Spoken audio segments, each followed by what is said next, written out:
and welcome to another episode of the Vault Dwellers Podcast. I'm your host, Mr. Mac. Here we are on number 8, episode 8 of, 9. Oh, Jesus. Oh, what a start for Mr. Mac. With me, I have Hoodie and Gary Moore. Gary, what is happening? Rescue me for this cold that I'm having. Rescue me, man. Rescue the podcast. It's on your shoulders. Hello, I'm absolutely thrilled to be back again. Missed an episode, can you believe it? Absolutely disgraceful.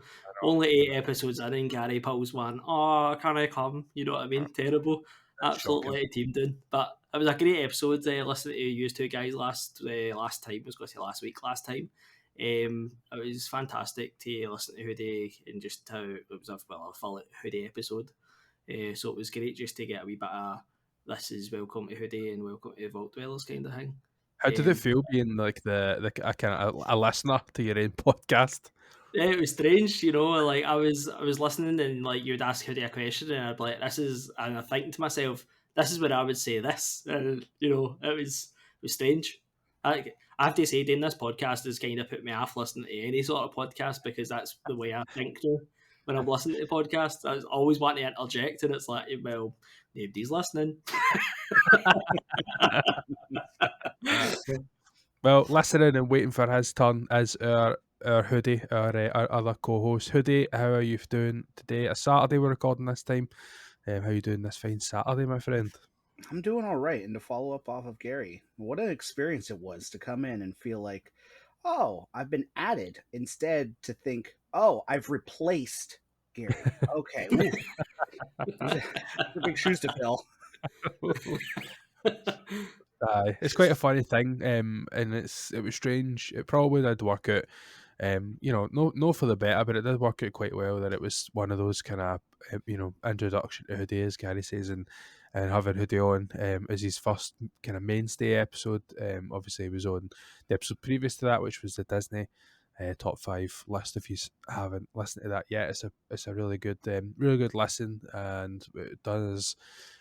Great benefit to have somebody like Hoodie on into that kind of episode. So obviously we'll get kicked off in a wee second. You'll probably hear this week that I am feeling a little bit under the weather, a wee bit of a cold. So I might not be talking just as much this week, but these two guys have promised to talk double full just to make up for that. So we'll see some gems in the mud for these two. That'll be sure.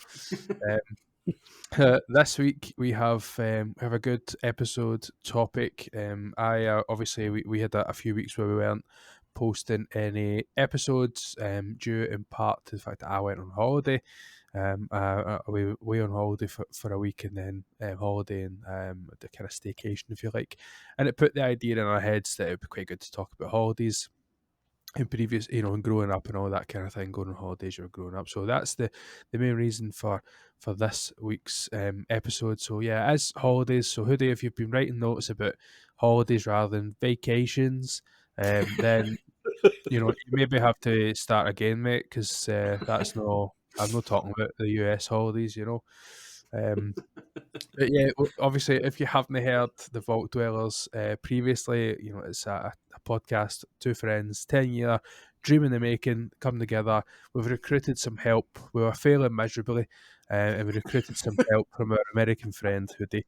And he says that he's going to save the podcast. We just have to give him 5 episodes, and we'll be up. This is episode number 3, and I'm really excited to see what he pulls out the bag. If you haven't listened before, we always start the podcast with Gary's favourite segment, and a wee time capsule, for the week, just so that we can listen back and hear what we've been playing at certain times. So Gary, why don't you kick us off there, mate? It's been a good few weeks since you were last on. Obviously, that Disney one being the last one for yourself. What have you been playing since then? What have you been up to? Yeah, so since the last podcast, I have finished Ghost of Tsushima. Absolutely love that game. It's great. I'm not really going to say much more than that. I absolutely talked about the last time. Totally love the game. I always feel like Ghost of Tsushima at the end when you fight the Khan. Like I always think that fight's a bit rubbish at the end, but apart from that, the game's brilliant. Also, during my time, I have been playing Guardians of the Galaxy and completed it. Finished that as well. That was good. I was really surprised. It was a game that I wasn't really bothered about, but it was on PS Extra, and I was like, "Do you know what? I'm just going to give this a wee try." Um, I was really surprised how kind of they took. You could see like where they took kind of bits from Mass Effect, and they tried to make it. I mean, obviously it's about Guardians of the Galaxy, but they really tried to get you to like know the team and the interactions with the team. That was probably the best bit of the game, because I have to say the actual combat, like I started to get really bored of the combat maybe halfway through the game. I think Peter Quill, like, there's only so much you can really do with him. And how many times you start sliding about and shooting, and it's like, right, I've did this for the last 20 hours. Like, this is getting boring now. Aye. But no, I did enjoy it. I really enjoyed it. Solid game, and the story was really good, as I said, and the actual conversations between the character was what made the game what it was. Yeah. Uh, Before we bounce onto your next game, I obviously was also playing that, fun enough. And I'd have to agree. I played it. I picked it back up again. I didn't realize that you had played it so recently. I know you mentioned to me when I'd said that I was going to play it. You'd said, "Oh, I don't know if I could play that when other people were around." And you did say that you had played it, but I didn't realize it was just as soon as then. But um, I had the same thing. I didn't mind it. I'd kind of changed the podcast, the party chat audio, because I was in party chat while I was playing it. And I'd kind of changed it so I could hear the audio a wee bit more. I did really enjoy it. The laughs and some of the just the silly stuff that people were saying was probably what carried that game. For me, I'm the same as you with the combat thing, but I did enjoy the fact that you've got so many. But by the end, you've got so many different moves and combinations of moves that you can do with it when you're sending the other guys in, kind of thing. So obviously, Rocket with the explosives and things like that was like my kind of go-to move for groups and whatever else, and it did. I don't know, that side of the combat was pretty strong for me, but it did kind of get a wee bit too samey when you kind of run down a corridor and you do the kind of thing, then you run a wee bit and then you run another corridor and then it's the same thing again. Like, so yeah. it was a wee bit like that for me. I thought maybe it would be a good time just to throw it out of Hoodie for a quick sec because he enjoyed that game. When you Hoodie, you played it on release, eh? Yeah, I adored this game. I believe it was my game of the year for that year, and I just, from a story aspect, oh boy, I fell in love with it because I've read the comics. I love the MCU version of the Guardians, and this felt like the perfect blend of both of those worlds, bringing them together and kind of creating its own new thing that I just thought they nailed from head to toe. Of like, oh, I understand what you're saying about like the gameplay loop or some of the trajectory of how that story plays into fights or whatever. Yeah, But I boiled it down straight to like the connections with the characters that I made and having those little inside jokes that I slowly picked up on that they had already had for years because I'm jumping into their life yeah, years into it. So I'm Yeah. having to catch up to them to become one of their crew members essentially, even though I'm playing Star-Lord. And I thought that was so cool in its own way of, oh no, they've been on adventures and now we're going on a new one, just me and them, and that's cool. Um, I just really loved that whole vibe of the world and the places that you get to go. All the little details where you can go into any of their bunks and kind of look around their rooms and see what's going on and what changes over time. Because that was another thing. Like, as the story progresses, their relationship to you will change. And I thought that was Yeah. really interesting. And their rooms will change according to how you interacted with them or what artifacts will show up that you pick up. And yeah, I just thought that whole game was just so well done. And for a game that I was hyped on, but also at the same time, I'm like, I don't know what's going to happen here. Yeah. I thought they knocked it out of the park for me. Yeah. Yeah. I aye. think You go, Gary. I think, do you know one thing when I was playing it, see right at the start, like when you've got Groot and stuff like that, and he just, I am Groot. And I'm thinking to myself, oh, this is going to get annoying. Aye. But do you know what? 20 hours in, and you turn around and he's having Peter's having a big monologue, and he turns around to Groot and he just looks at him and he goes, I am Groot. And he's like, yep. And I just started laughing. I was still laughing 20 hours in, him just saying, I am Groot. And, it's... you said it perfectly there, Hoodie. Like, you do get to know these characters. I did feel I don't have any relationship with Guardians of the Galaxy apart from the 2 movies.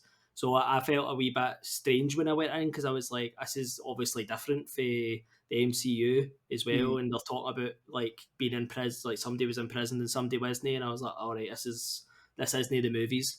And that kind of threw me off a wee bit. But once I was kind of an hour or 2 in, I was kind of like, right, this is a new adventure with these people, but they're similar, but they're not the same ones. But it's fine.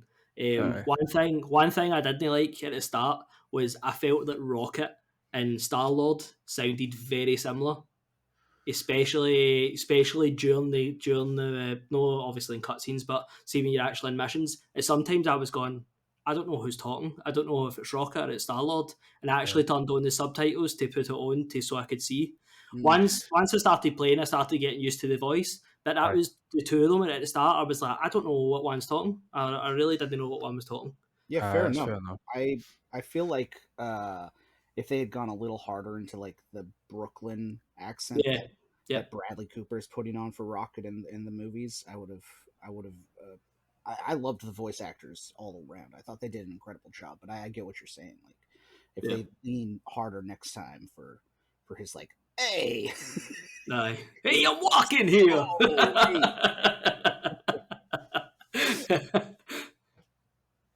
Aye, I get that. It's one of those things, especially with like playing Guardians on on Square Enix's game, whatever. It's just not quite the MCU, which is the most predominant pop culture reference to this stuff. So anything different, any deviations a bit strange. It's not quite the same as back when we had like all these different variations, Batman, Spider-Man, things like that. Because it's just there was divides in there, but the MCU is just so ingrained now in this massive thing that it's just it's difficult to kind of do that. But anyway, enough of that, because we could probably talk forever about Guardians and MCU. We'll do another podcast about that. But back to Gary. Is this not a review? No, I thought it's a Guardians Galaxy review. Unfortunately not. So my last game holiday is Halloween. Sorry. So my last game that I've been playing, and I'm currently still playing, is Red Dead Redemption 2 again. I decided that playing Ghost of Tsushima wasn't big enough open world, that I just had to go on another open world. But what can you say about Red Dead Redemption? It's not been said before. Like, I'm just totally role playing as Arthur Morgan. Like, I can't just get out of it. I'm just, I'm taking my time. I mean, I've probably played maybe 30, 40 hours already, and I'm only at the part where you're starting to get is Saint Denis. Right, okay. And you got for platinum? No, because I think there's online trophies and stuff like that, which I'm no chance. But I'm trying to do everything I possibly can. I've got a wee bit of paper that I've got for like, see, like you can upgrade your settlement and stuff like that. So I've got a wee bit of paper that's actually telling me like, oh, I need a badger, I need this, I need that. So I'm actually going out and like hunting for all these things that I need. Right. So I'm totally happy in this game as much as I can as Arthur Morgan, and I love it, absolutely love it. Just walking through, like going up to the snow, going through like the forest and stuff like that. Most of the times you've got your horse, but I'm not even like sprinting through the map. I'm just literally like just walking, just galloping, slowly galloping. Just take my time. I love this game so much. And you start developing a cough in real life, I want you to get it checked out though. Okay? So if I start talking like a cowboy soon, hey little miss, I'm Arthur Morgan. I'll take that in small doses. No, so you're kind of getting right into the kind of hunting thing again. Aye, totally hunting, eating. I'm trying to do all the challenges and stuff like that as well. Try to unlock as much as I possibly can with Arthur. I'm just going for the total full completionist for the story, at least. That's Right. what I'm aiming for. I don't know if I'll get there, you know. This As I said, I'm already 40 years in, and probably about a third through the game. You know, it's no, I'm dedicating a lot of time to just arsing about, really. But will, that's the way I want to play it. will this be you until God of War? Do you think? Aye, definitely, Aye, definitely. I, that's I was I November. was I was really hoping that I would get God of War a God of War 2018 replay, but it's just not going to be happening. No Nah, chance. I wouldn't want to do that too so close to Yeah. the other one. Too much, over saturation or whatever. Hoodie, then over to your good self. What have you been playing since me and you last recorded, man? First, I'm gonna say, Red Dead Redemption 2 is one of the most immersive games I've ever played, and it is so beautiful. Even today's standards of games, it still rivals the best of them. Like it Aye, is such a beautiful game. yeah. But yeah, to go all the way to the other side of the spectrum of video games, I've been playing Slime Rancher 2. Yeah. Yeah. What are you Uh, thinking? you know, it's an interesting thing because I love Slime Rancher. It is one of my favorite games. I exclusively streamed that game. That was my go-to. Yep. And I gotta say, it was a. I've never experienced this, and I know other people have with games playing them in Deja Vu, but this is unlike anything I've seen in a game where it's almost 1-to-1 to Slime Rancher 1, where Oh, oh no. next to nothing has changed. Mm. Not anything notable outside of like life improvements, I guess I'd say. I mean, I went through some of the reviews and they were all echoing the same issue of, well, it's better looking. And I was like, well, is that the only thing? And the more you go into it, oh, nothing's changed. Oh, where's this? Where's that? And there really isn't. And I thought, oh, I'm not crazy. Well, that's debatable. But for this, I'm not. And I just thought, what happened here? I don't understand. And I will say I'm playing it on Xbox Game Pass. I'm still this is a game that I can't say anything bad about because it's still the same game that I love. It's no different. It's the exact same game. So if I'm crapping on this one, guess what? I'm crapping on the first one too, and I'm not about to do that. But it was a weird experience putting in so many hours. Now I think I've clocked in maybe 12, 13 hours, and nothing comes new. There's some new slimes here and there that create different plorts that you can put into the machine to play the market that they have in that game and get your money and whatnot. But outside of that, there's not much there. I would highly recommend it if you've got Game Pass and you play it for in quotes free. You don't need to play the first one if this one exists because it's the exact same game, so you're not missing much. I'm hoping because it's like an early preview, over time it'll continue to build and maybe they'll add in new stuff. I want to give it the benefit of the doubt as much as I can. I know it's a small enough team, and I respect what they did with that first one so much. It was unlike anything I've ever played. So I thought they got that gameplay loop down pat. Like they nailed the gameplay loop for these games. They are very like you'll pass the time and you won't realize it, but you've passed it, and it's just so easy to play. So see, just to put you on the spot, then what would you have done, like for the second game? Like, what do you think you would have, if you had the choice, obviously as a developer or whatever, to introduce into the game to shake things up a wee bit? Like, what would have been like? What would have got the pass marks for you as a like a next step? Would you like maybe something maybe base building elements, or because it is effectively it's as Slime Rancher, like as you said, so there's only so much you can do in the areas that they've got and stuff. So apart from graphical improvements, I've seen the difference in how things look. The carrots look like fucking better looking carrots now. I mean, The slime is more slimier. Yeah. That is one of the comments in the reviews. It's more it's more wiggly. Aye. Yeah. So like, if it was you, like what not to like go like, oh, why don't you? I'm not like trying to like commit you or anything, like as if Oh why do you no, like it? It's just that kind of. What would you have done? Do you think sure no. would have And helped? I put enough time into thinking about this because when I was first playing, I was like, I guess I don't know because they kind of perfected the game with the first one of like, oh, I don't know if you could make this feel any better. I do think when I put more thought into it, the fact that there are no real new upgrades outside of like decorations and maybe some teleportation things, uh, I do see like ways of traversal could have been improved significantly with some upgrades that you would earn over time. You know, I don't have to give you them right off the bat. Like you mentioned, base building. I think if you could build out your farm to really make that your own, and you can to some extent, but nothing that actually impacts the game in a way that I'm meaning. Yeah, yeah, And whether that's with time and they can add those things in, or you know, game development, such a hard thing to do. yeah. Such a hard thing to do. So Oh yeah, it's we're no experts, and that's yeah. not the point. Like it's just Oh, obviously just absolutely not. given how much you enjoyed the first one, I thought maybe Yeah. you'd have a I, few ideas.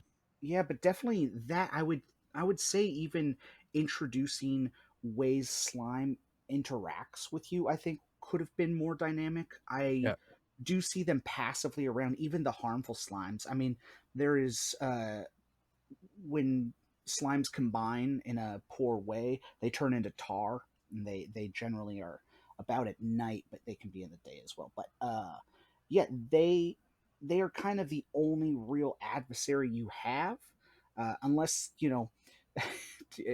35 hours in, I'm gonna find something new. As of right now, I'm not seeing it. I've been to several hub worlds and nothing's quite changed for that aspect. But I think if slimes were more dynamic in how they react or run or scare from you, would have been an interesting fold. Like rabbits, right? The rabbit slimes, that's not what they're called, but I'm simplifying this because, you know, there's so many names. Uh, the rabbit slimes, they hop and they bounce around, but not high enough where it's like a challenge. It would have been fun if those, you know, bunny slimes were able to like, oh, shoot skyrocket. Like if you don't grab them quick, they will bounce the heck out of there.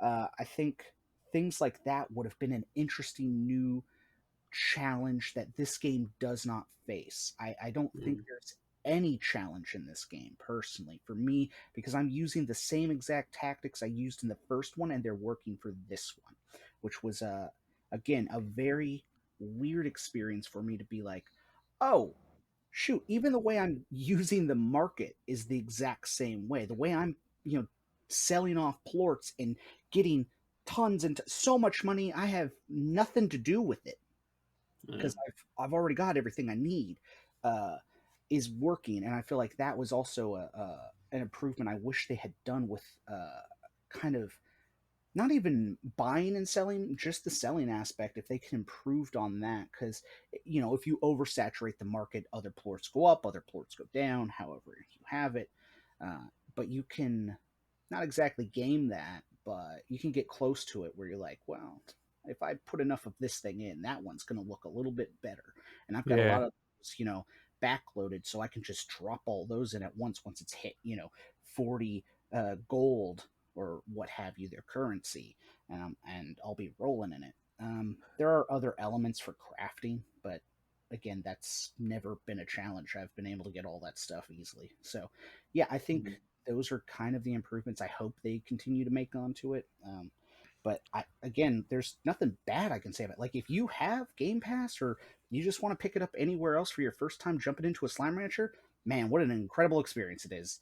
It's the Yeah. same experience as one, so you don't need to bother with that one if you don't want to. But it Yeah. does look a lot prettier. It's very, very pretty. yeah. It's kind of that same argument with like a Minecraft 2, isn't it? And Aye. it's like, did he make a Minecraft 2? Because what's it going to do? Is it just going to look better? Yeah, Is that really it's a great is it point. really worth it? You know, That is a great uh, point. I mean, yeah, I guess if they had built that out as a platform, I mean, I've seen games go from graphical improvements on their same engine, so I don't know if they yeah, ported this over or whatnot, but I do like if that was all they were going to do, then yeah, maybe make Slime Rancher One a platform game rather than a an established franchise. So Yeah. yeah, definitely. So speaking of a platform that has graphical improvements on the same engine, I know the other game you've obviously been playing, Fortnite, new season dropped. Yep. How you feeling? You know what? I'm loving it. And part of me is thinking, am I loving it because I like the last page when I get to level 100, which is Spider Gwen? Or for other fans, Ghost Spider. In this, they're calling her Spider Gwen because she is the Spider Verse version of that character. And she's my favorite spider. So I wanted that character more than any other skin I've seen in any other season. So I do wonder if that clouds my judgment. Because Have you got last it yet? I do have Spider Gwen. I Yay! put in the work, I put in the time, played with Jillian, Mrs. Mac 93. She's an incredible Fortnite player. If you ever need somebody to get you dubs, it's Jillian. And As also put in work with our friend Ben. Please be excited. And I think this has some of the most fun creative skins as well. I liked a lot of their originals. Um, I like the back blings and stuff. I am thinking about the world map. It's probably not up to what last season was, which was just, I mean, they call it summer vibes, and it really was. It was just a good vibe going through that world, and they had like the rave cave with a roller coaster. They had other ways of traversal now, and it just felt more vibrant. And this season is Chrome, which is interesting.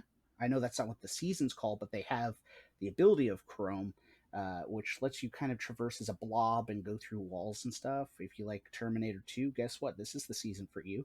Um, yeah, I do think it's mostly the Battle Pass for me that's really clicking now, more than any of the things they've added, because I'm not a big fan of Chrome currently right now. yeah. I move faster with it, but I also die anyways. So, I'm not outrunning the gun. Listen, that's just things that happen. That's things that happen. Is that your two games then for this week? Have you been playing anything else? I'd say yeah. Those were the two I put the most time into, for sure. Awesome. I've How about yourself? I've also been playing Fortnite here and there with yourself, obviously, and Mrs. Mac. I jumped back into the season of watching a kind of kickstart and go through the start of it. I thought, you know what, I might check this out because of the whole. I know that no build is new to this season, but it's been new over the past kind of couple of months or whatever. So I felt like, do you know what, I can clown some of these guys these days. I could get a good shot on me. So I've managed to kind of pick the game back up without getting too frustrated about the whole building and not being able to actually do anything. So yeah, I've managed to kind of play here and there. It's pretty good. It's a pretty good kind of pastime thing. It's a good team game to play. So I've been enjoying that.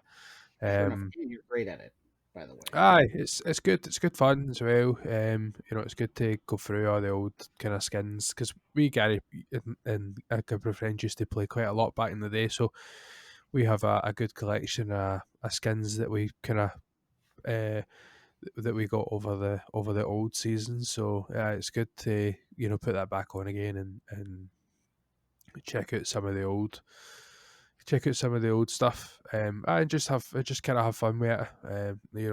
No too ragey because you do end up kind of getting more wins here and there because it is just about shooting rather than having to worry about builds and whatever else.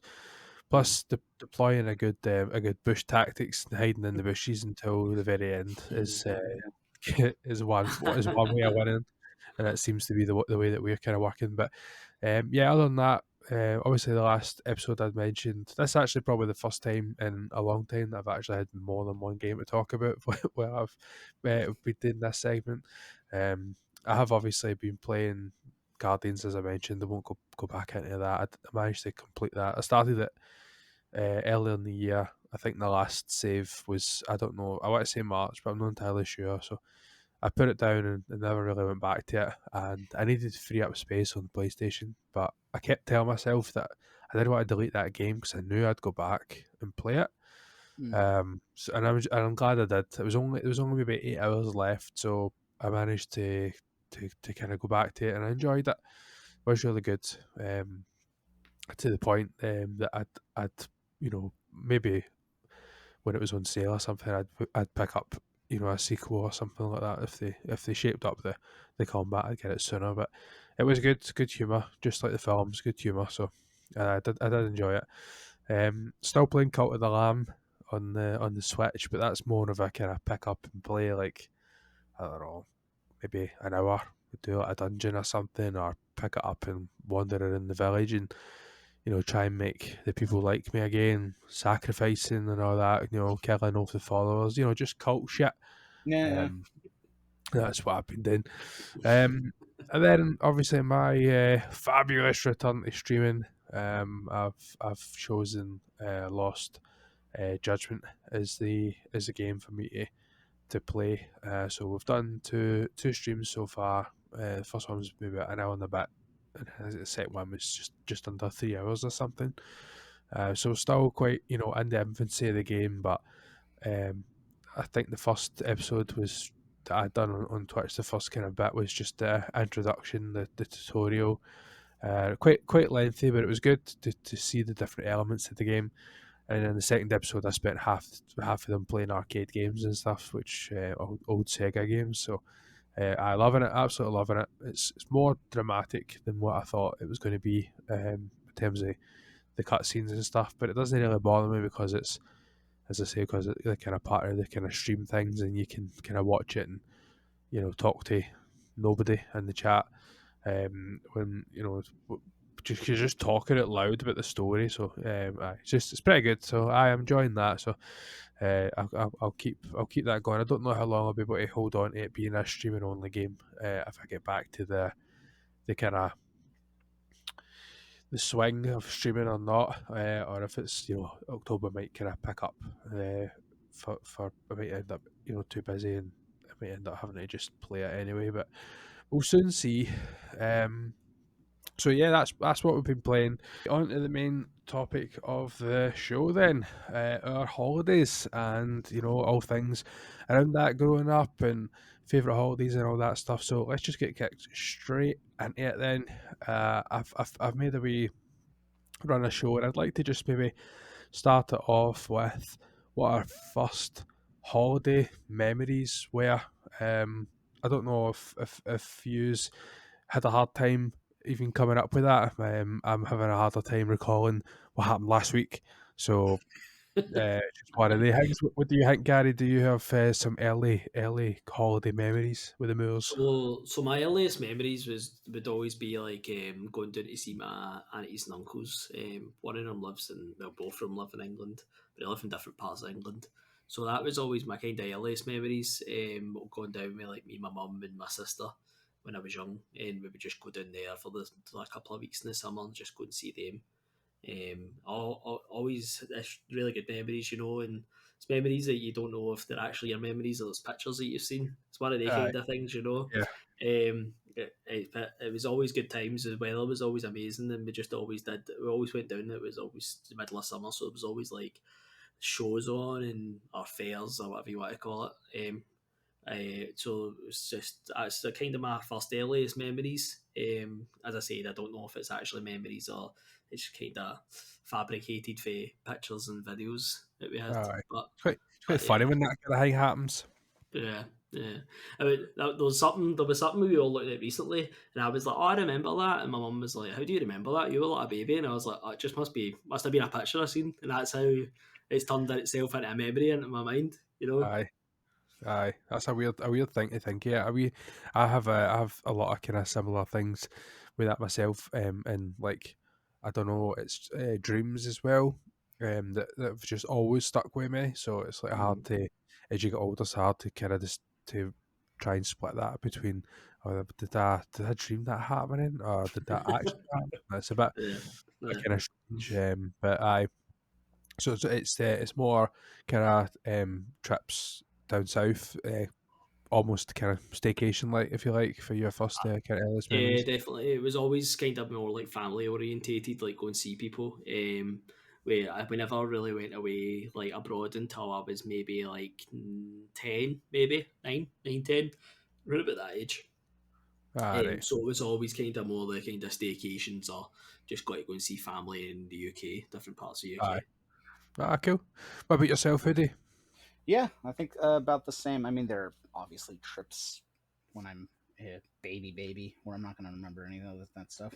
So, other than that, yeah, it's been going down to the beach. It's probably the first time I really absorbed a memory of like, oh, okay, I'm watching the farm and the scenery going down there, and just remember the smells of sitting in the back seat and having that window down with the fresh air getting on you because you're out of the city.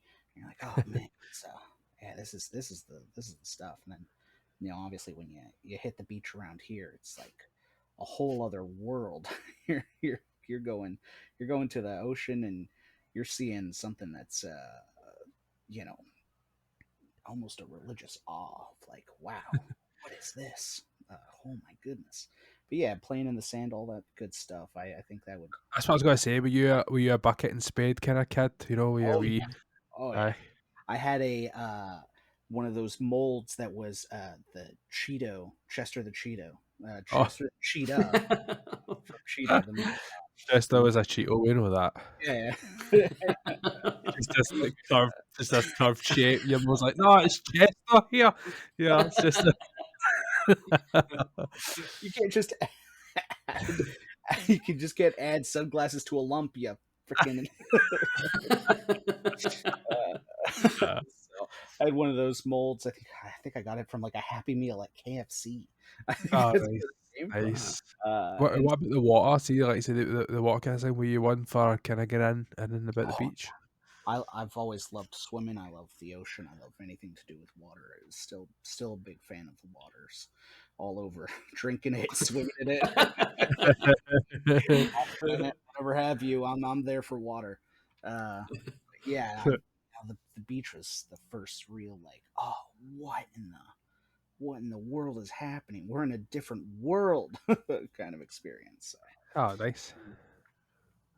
I like that. I like that. I like that you guys' kind of first memories are a lot more rather than like ones that are going abroad. Like it's just more kind of family and that kind of stuff. I mean, to be honest with you, I'd put my earliest memories down, but I'll not even go into them because just Gary talking about like going and visiting family and stuff is like brought back a few things in my own as well, where we would go and meet up with people at like these like like the holiday parks, like the caravan parks and stuff like that. We would go meet up with people then, like doing kind of air and whatever else, like just other places in Scotland or that we would go there for a wee whiles, and I'm pretty sure that's what we done before we went anywhere near, going abroad. I think I was probably a wee bit older than you actually when for the first time that we'd went abroad.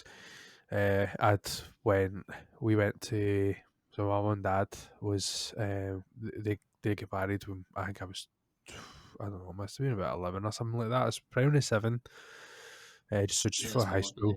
Aye, so we went over to Spain, and went away, and that was it was good, a good holiday and stuff like that. But it's just it's same as you just remember like wee things about it. Like I don't remember the airport. I don't remember anything like that. I just remember I just remember being there. I know. I think we were in the airport and we were waiting for the luggage. I think we were in Palma's airport. We were waiting for the luggage for ages, and Zoe, my sister, they had the things, the carousel things that take the luggage. They were moving, so some of the kids were kind of climbing on them, whatever else, and we were all kind of sitting there. It'd been ages, for absolute ages, and all of a sudden my dad just jumps up and runs across the airport, and Zoe was on one of the carousels and she was literally just about through the other side. God, I don't know what was on the other side. It might have been a big drop. It could be anything. And my dad had to grab her for falling through the other side. But so I don't I don't really remember like any kind of like build up or emotion or anything like that, or any kind of thing. Like I don't know if my parents had ever like turned around and says like, "Oh, we're going here, we're going on holiday." Like I'm pretty sure. Like I don't recall any of the plans before. I was in a world of my own, man. Like mum and dad were getting married, but it was just one of the things. I think it just came up to like that week, and it was like, all right, you're going to stay at your uncle's on Friday because you're staying at your Uncle Eddie's, and then it's the wedding on Saturday. Like that was Yeah. it for me. Then obviously all of a sudden a couple of days later we're flying away. So I don't really recall there being much like a build up or how that worked. Like, is that something that you maybe remember, Gary, in terms of like if your mum or that would ever kind of share that kind of detail with you early, or I think that I always remember. I remember when we were about like, the only build up I remember for the holiday. I remember like my mum booking the holiday because I always think to myself, God, we've never been away abroad. Like I've never been actually out the UK at this point. aye, That was kind of my first thoughts. But as you said, like I don't remember really much of build up. The only thing I remember was thinking about the plane because I was really, really scared. I was really aye, scared about going in planes. Just never been in one before, you know. aye. Just really, do you know? Actually, I'm still kind of the same. Yeah, That fear never went away. I talk give yourself credit for when you were younger. They're like, aye, but it's because I wasn't on one. But you know what? He was I, right. He was right. uh, Yeah, I'm still fear. you know, I say to Siobhan, like my wife, like see when she drives and stuff like that, I'm like, do you know, I'm not a bad backseat driver, but I just don't like not being in control, and that's the problem with a plane. I can't fly a plane. Oh, So if anything goes wrong, I just need to take these two people in the front, and I just hope that they're doing the right thing, and that's it. That's my reasons for not liking a plane, and I'm sticking to aye, it. warranted. Aye, but no, I don't remember. I don't remember being excited or anything like that. You know, yeah, it's kind of I didn't really know what to expect. I'd never been away. But yeah, first time we went away, as I said, we were about 9 or 10. It was just after my granddad died, and we went to Lanzarote. It was good. It was really good. I'd be a bit like yourself. I don't remember really much about the holiday. I just kind of remember there was a water park like right beside our hotel. Oh, aye, I remember that, and there's a there was a woman next door to us. Our hotel room was right beside the pool. Like literally, you could walk out, and it was about 10 or 20 paces, and you were literally in the pool. And there was this woman who lived next door to us. I think she was German. Don't right, quote me on that, but she was European anyway, and she just used to walk about the hotel with no tap on, aye, just no tap aye, on all the time. Like obviously no at dinner and stuff like that, but I aye, mean, if she was outside sunbathing, no tap on. At the aye, swimming pool, no tap on. And you're talking about a family complex hotel, you know, it's like a complex with all these hotels with Wayne's running about and this woman sitting with no tap aye. on. My mum and dad used to be like, "You coming out?" Because we were so close to the pool, like in our hotel, you actually had like you had tables and chairs on your like we were at the bottom floor as well, so it wasn't like a veranda, but Aye. you had like the wee bit that goes into your house. So we actually had our own tables and chairs for like our bit, so we could Aye. literally just take them out, and we were sitting right beside the pool. My Aye. mum and dad would be like, "You coming to sit?" And all that. I'm like, "Is that 1 minute?" Like, it's I'm not coming out. She's I it. had the opposite effect on you back then. Like you were the one to go and see Absolutely. them. Oh, aye. 9 o'clock. That was 9 o'clock. It was 9 o'clock. Yeah, I was 9, so you know at that time you're like, ugh, yuck. aye. You know that's disgusting. Nowadays I'd be sitting beside her. The suntan lotion, you got enough suntan lotion? Hoodie, I'm hoping you've got a wee bit less, I don't know, topless in your story. Do you? In I'll terms take of it one like, step further. Everybody was naked, and let me everybody tell was you, what an experience! when you were obviously like, in terms of like going away, do you remember like there being much kind of build up or that kind of thing around like booking like a a holiday away, a flight away, that kind of thing, or was it something that was a wee bit more? I don't want to say last minute, but something a wee bit less build up around it. Oh no, Mom likes to build up trips. I Yeah. remember the first, must have been 4 or 5 when we were. I obviously had been to Disneyland before, but the first time I remember going to Disneyland, it was the first 2 weeks to lead up, and it was, oh, we're gonna go see Mickey every day. Oh, we're gonna go see Mickey. You know, here we're going just a little bit long. We're gonna go see Mickey, and then I'm woken up in the middle of the night, and she goes, "Mickey's ready to see you," and it was Oh, just like this big pop, and it was like, "Oh, it's time!" And she's already got all of her stuff packed. Obviously, I'm what, 4 or 5, so you it's know, like an advert, isn't it? You see these these things happening in an advert where it's like they're waiting their kids up, and it's like, oh, and then they go away on holiday. Like, you are the kid for the advert. I have the kid. Yeah.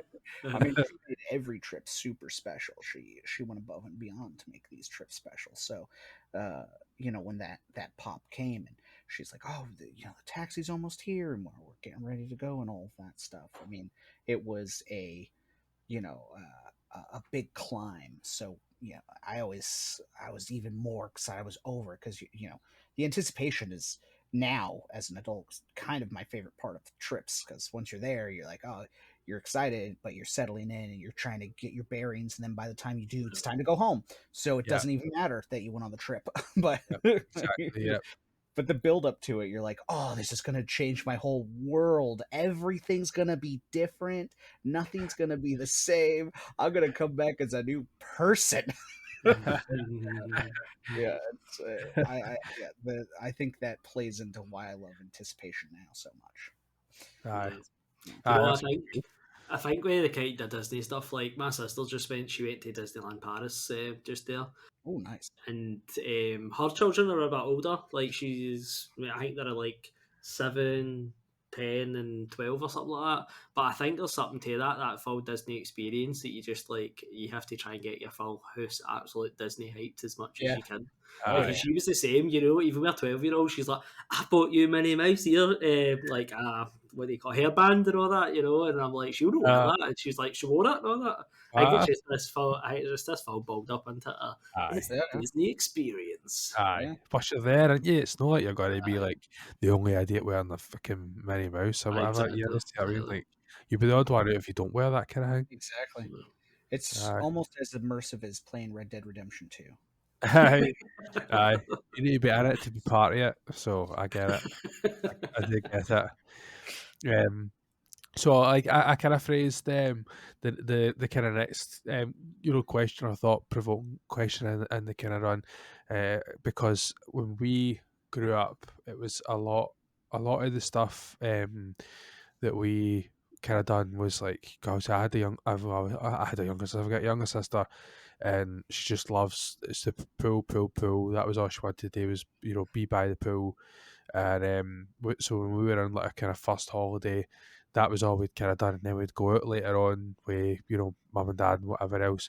Um, so that's the kind of thing that that we would normally do on holiday. We would be by the pool for the first so many hours. We'd maybe go out for a walk or something like that, and then when we go out later on, obviously mum and dad are looking for something to do, or are they want to chill out, and you've just got to kind of be there. Like, do you remember anything that you'd be trying to do to kind of balance that out in terms of when you were away, like your mum and dad doing the kind of things that they maybe kind of didn't want to do, but you kind of felt like, oh, I've either got to do it or this is boring, like that kind of thing, like shop, like that nonsense. Like, do you kind of experience any of that, Gary? I think my mum and dad were pretty similar. Well, I think they've obviously molded me to be this way. But like when we went on holiday, we always did the same thing. It'd be like breakfast, then we'd go and do something. We'd go and get up and we'd go somewhere. Aye, Then it would be like whatever, go shopping, go wherever you were going, and then it would be come back, and then it would be sit at the pool like kind of for lunchtime to near enough dinner time. Then go back. So it was always, and it's always been like that, and I'm still like that even when I go away myself now. It's like get up in the morning, do a wee bang, then chill out after it. aye, And balancing like family life and stuff like that, like it was never really a bother for me. Just kind of go with the flow. Aye. And like, see, like pools and stuff like that. See, when I was younger, it was so weird. I just wasn't bothered with pool. Like, honestly, it just wasn't my thing. I hated sitting about as well. So Aye. I was just, when I was younger, I just wanted to be going out and I wanted to see places, and I'm still probably a wee bit like that now. Actually, I'm more. I do like pools more now, but when I was younger, I was just like, whatever, Aye. which is weird because it's usually Wayne's are absolute magnets for pools. Oh, my sister was terrible. She loved it. It was just like, when can we go out to the pool? Like, and was like, you have breakfast yet? You know what I mean? Like, you need to have something to eat first, or otherwise it was like, when could we go back to the pool and all that nonsense. When I had when I was kind of growing up, I would go.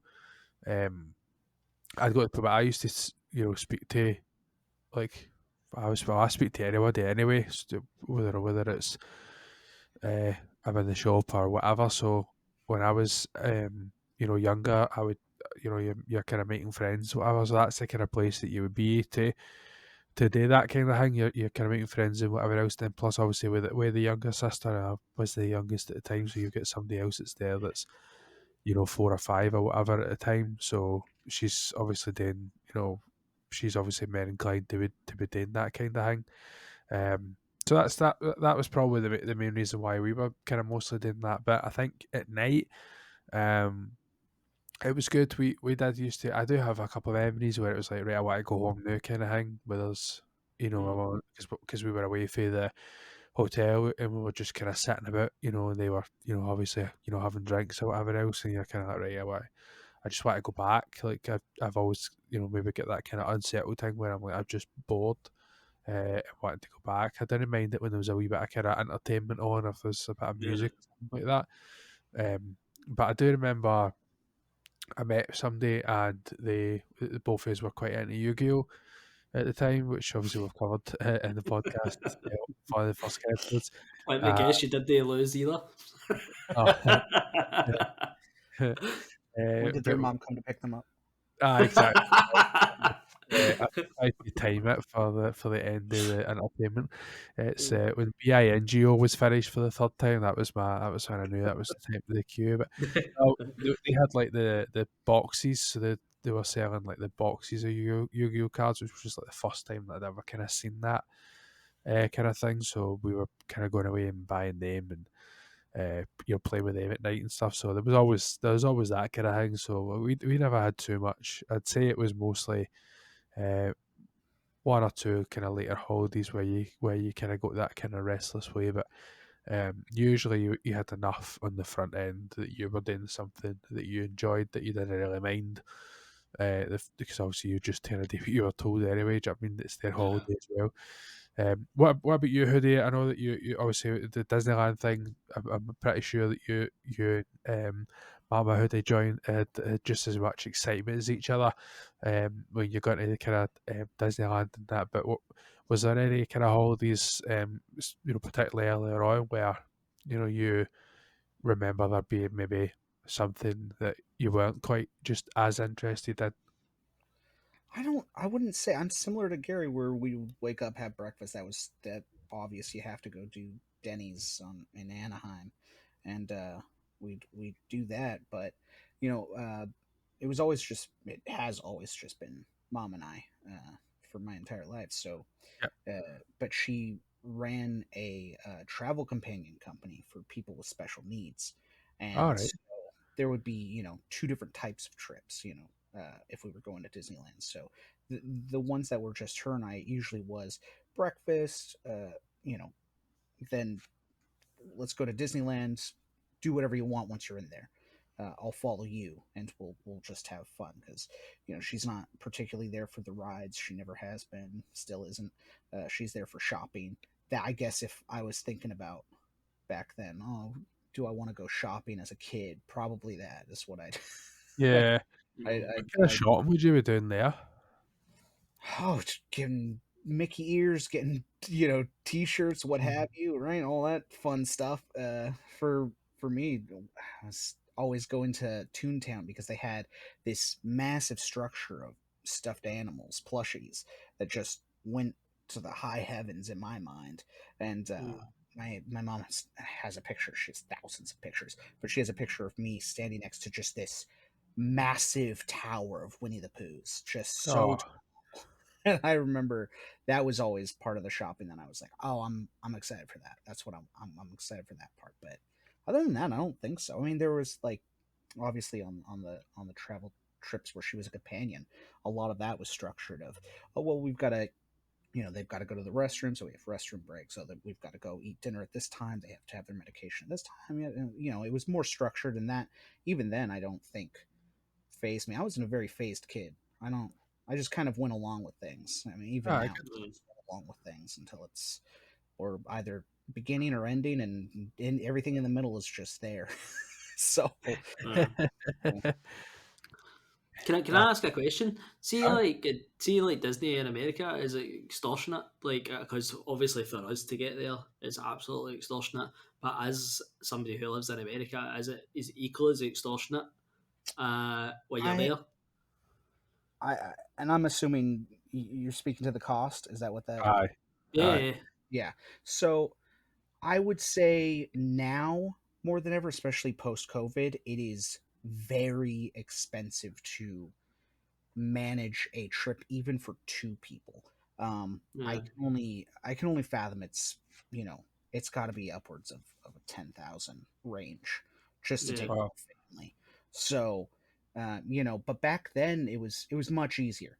I mean, like the last trip we went on, it was 2018 or 2019, and that was around 2,400, and that was USD, and that was for her, plane tickets, hotel, busing, all of that stuff. So it wasn't bad at all. But now that's just the price for the hotel and going to Disneyland. That's not even including the tickets. So yeah, you mhm. know it can be now, especially. But I think back then they were fairly reasonable. Now, that's not speaking to like Disney World. That's a whole other ballpark of that's probably more in the idea that you're coming up with of yeah. that's you better sell your soul if you want to go to Disney Yeah. World. There's a guy in my work who's actually going. He's going in November, and he was telling me everything he's got. He's got his park tickets. They're staying wherever, you know. And Hmm. I was like, see if you don't mind. I was like, how much did that cost? And he was like, any problem. He was like, it was £8,000, which is about 9,000 in American. And Okay. it's like, oh my Yeah. god. Yeah. It's Aye. Which do you know? I understand. You know, the world revolves around money and stuff like that. But I just think to myself, like, how many people are missing out in this experience? Like, just because you don't have that money. Like, sure. I don't know. It's such a horrible thing to think. Like, so many people can't even experience this because you don't have the money for it. You know, Aye. Oh, absolutely. it's for a place it's supposed to be happiness and all that kind of stuff. And you're like, oh, it costs an absolute. If you need to, as you say, you need to sell your soul. You need enough to get Yeah. there. Yeah. Aye. Well, it's even more heartbreaking now that it is at that price that your coworker was speaking on. But to then not include the food that's in there is unbelievably expensive. Like you think you're going in there and getting a hot dog, you're spending 11 USD. Like that's what you're going up and up and up wherever you go. A hamburger, $15, and you're by the end of the trip, having spent 500 alone on food, unless you're eating outside the parks or you bring in your own snacks, sure enough. But then they've also added things like Genie, uh, Genie Plus, and dealing with those things of, oh well, now I can't get on rides unless I have this fast pass. So now I better afford myself one of these, and if I can't get one of these, and I don't have a reservation, the experience becomes less and less and less. And sadly, like the money is just the start of everything that's been kind of chipping away at that vacation experience of again, especially post COVID, where it's like, and I know we're still in a COVID era, but they've kind of wrangled themselves back into find some normalcy. And even with that, it's like, ooh, it's very different from when I went like just 3 years ago.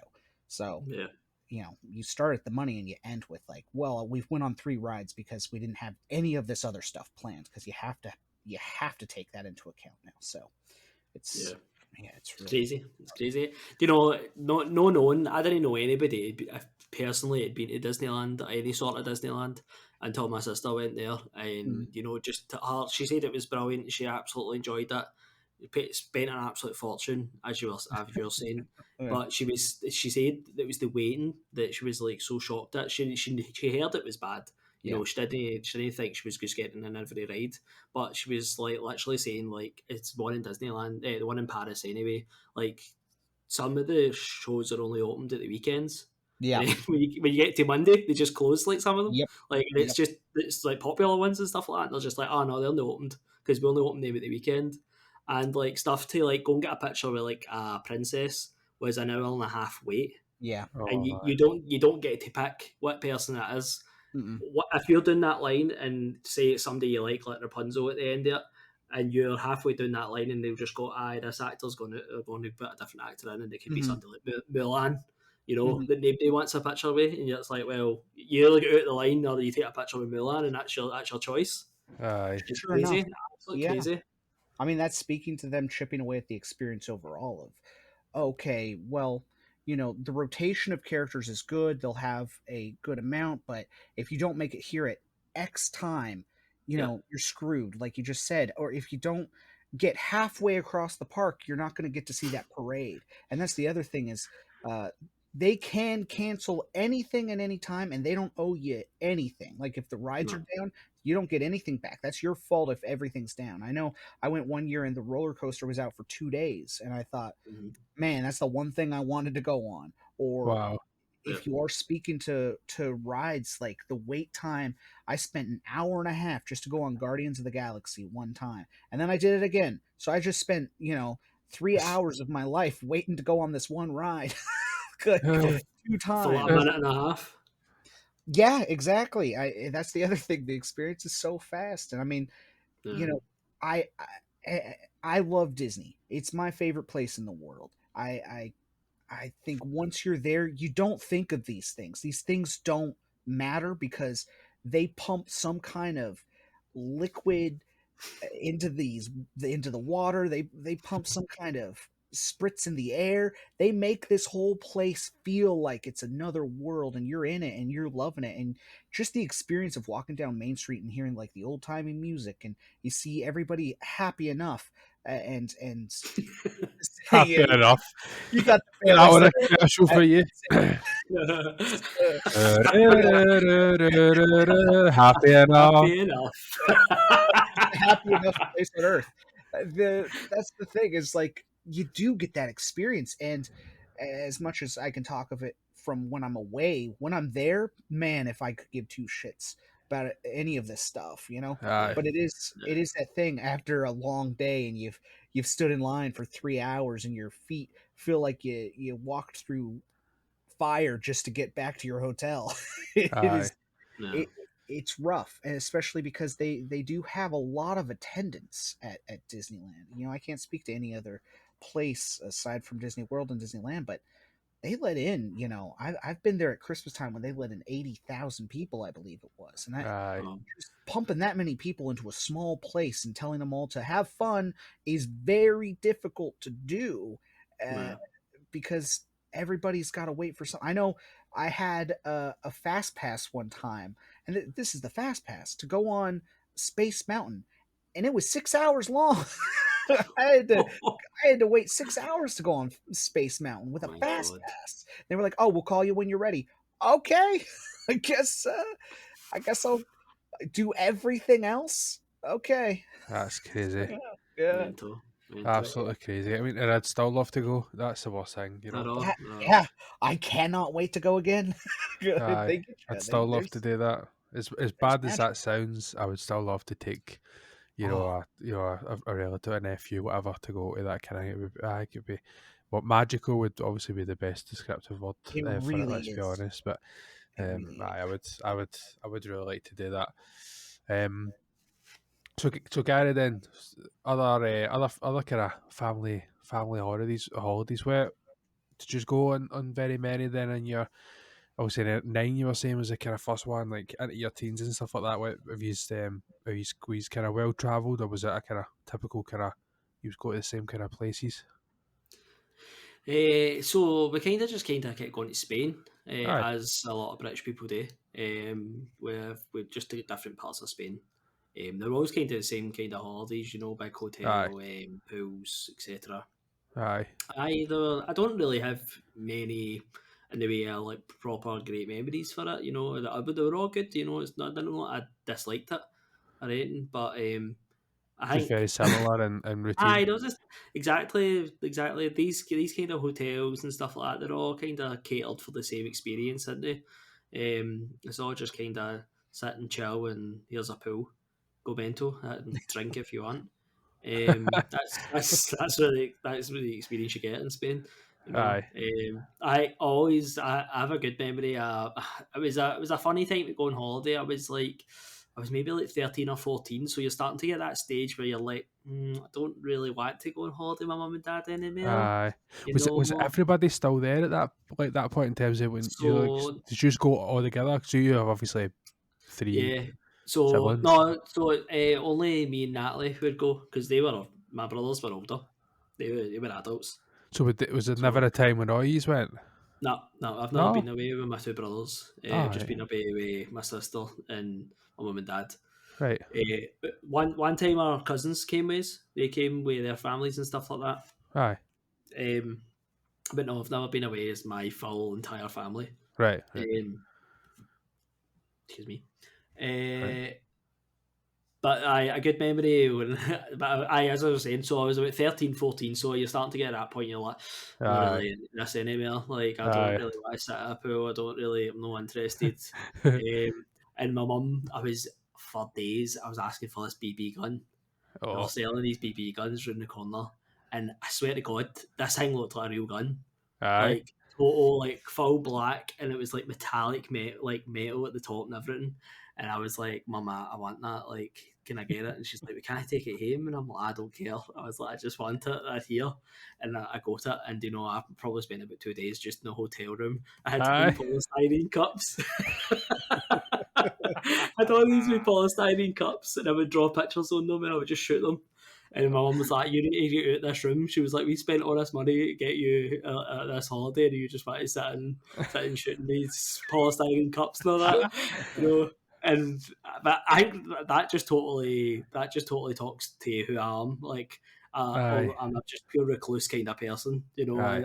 I'm no happier if I'm just sitting myself. Aye.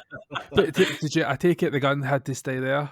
The BB gun. So no, so we go to Oh, him. you go to him. We Nice. go to him. Was totally surprised. My dad was like, Gary, I think he put it on his what do you call it?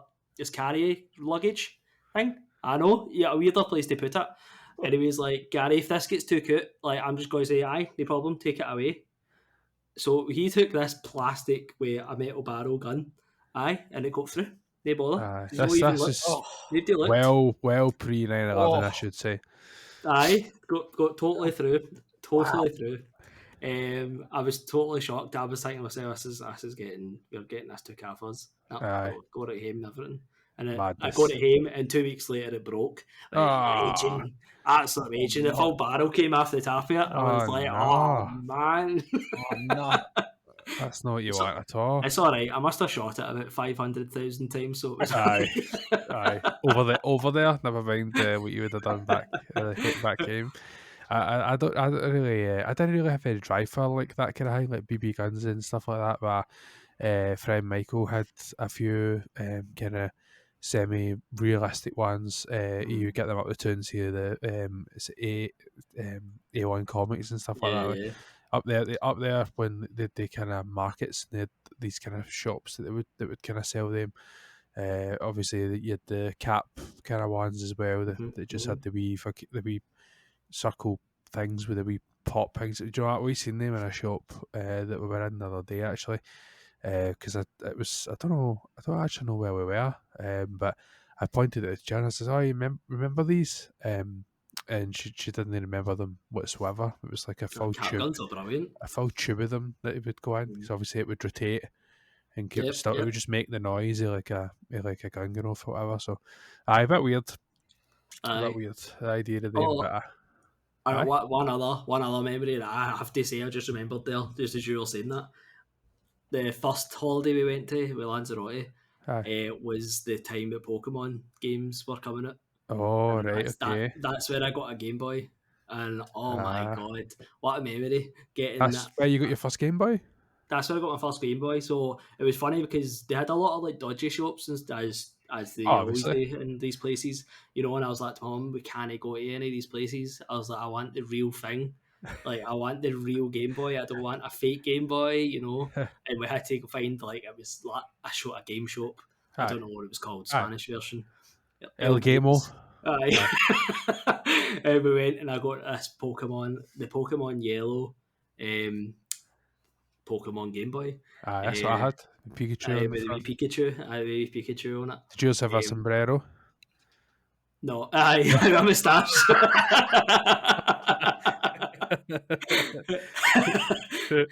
El Pikachu. El Pikachu.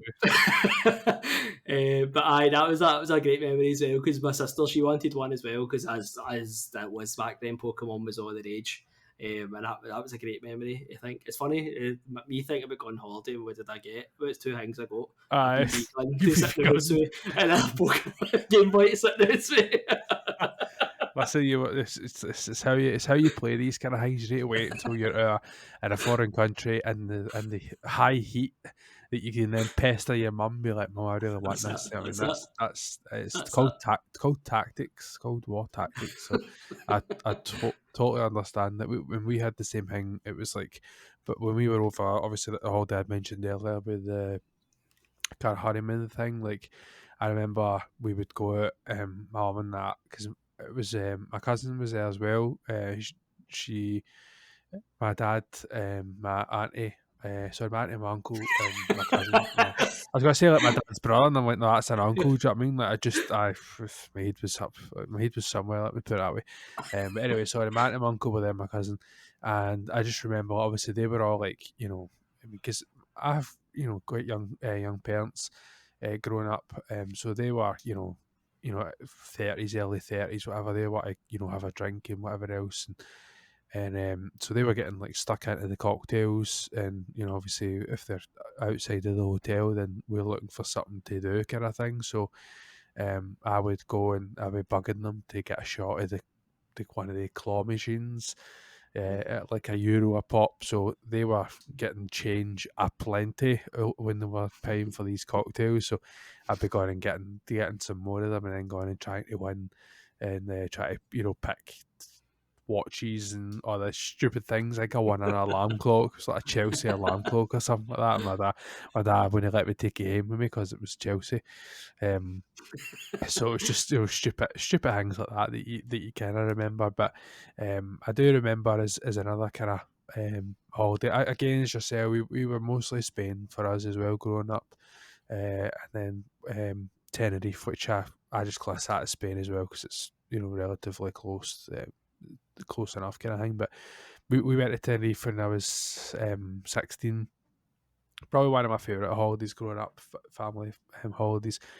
And I was 16 at the time, and me and my dad went to go and watch the football. So Celtic were playing at the time. It was just pre-season friendly, not a big game or anything like that. But there was a pub along from the hotel, so just me and my dad went, and right up the back of the pub did this like projector, but facing, so we were facing the projector, but in between us and the projector was a pool table, and the guy, I think we'd been in before, I'm not entirely sure, but the guy, like one of his things, like to try and kind of keep people quite like excited, was to have he would open the side of the machine so that people didn't have to pay money anymore to play this pool thing. So you'd have to pay like €1, whatever, to play a game.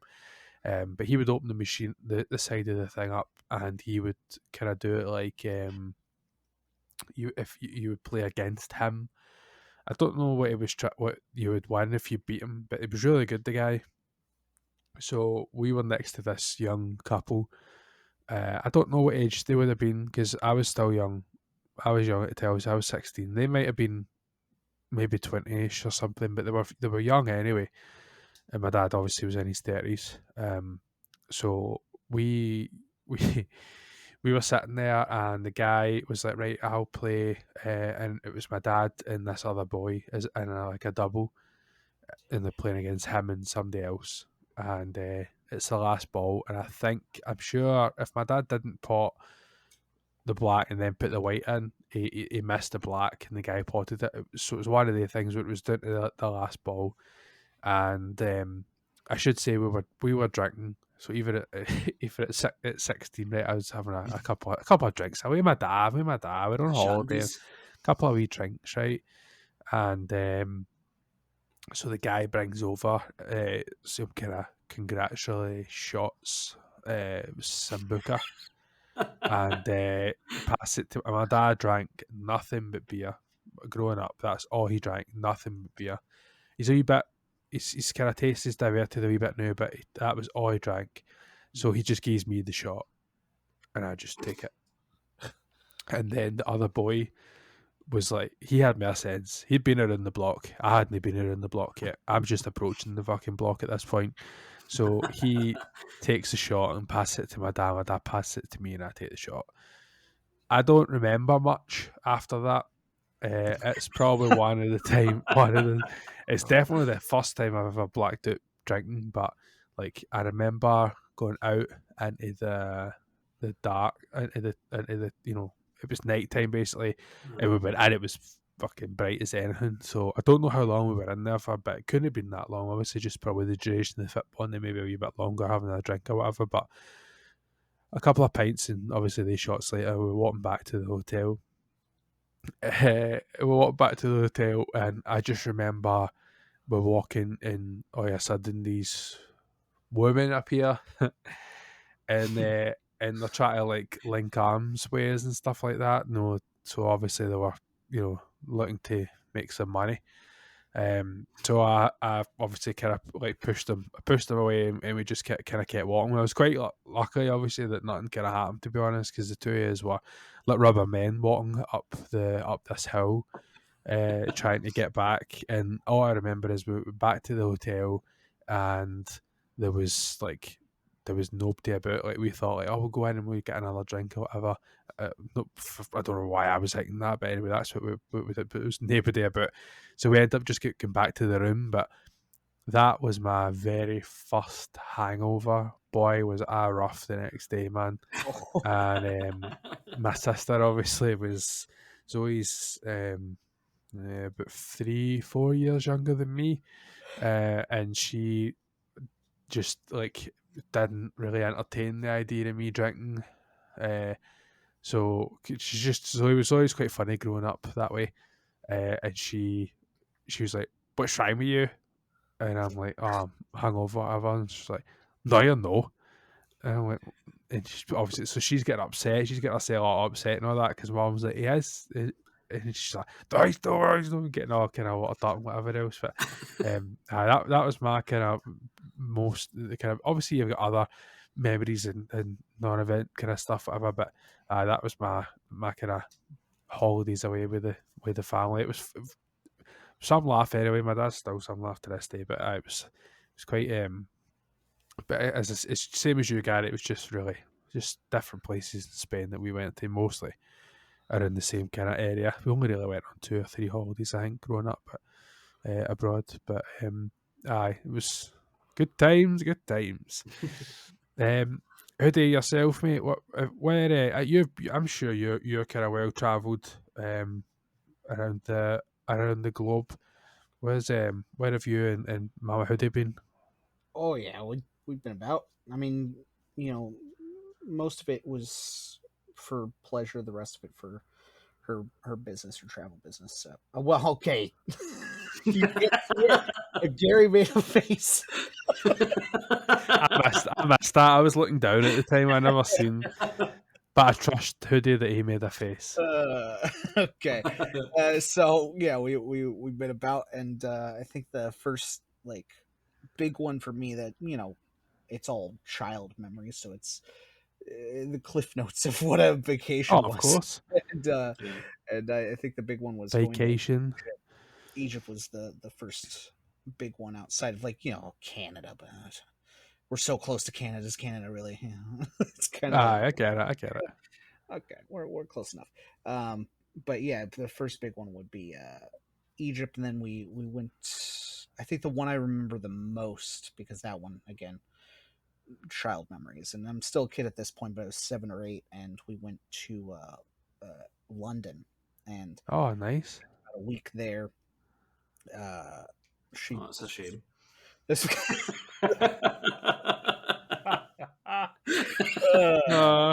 Uh, we've all been there. We've all had to spend a week in London. Let me tell you, I've done that. It's the crucible of life, and Poor you. yeah, honestly. Well, What I did you made it. think? Yeah, I loved it. I'm a kid. I don't know the ins and outs of what it's like being an adult there, but as far as my experience, we went to Harrods, we went on the Thames, we saw Ben, all those fun things. Ed, what's he doing there? Yeah, I don't know. He wandered about. He goes, "This is not It's me. Worcestershire." It's me, Sweet. Ben. It's Hello? 12 o'clock.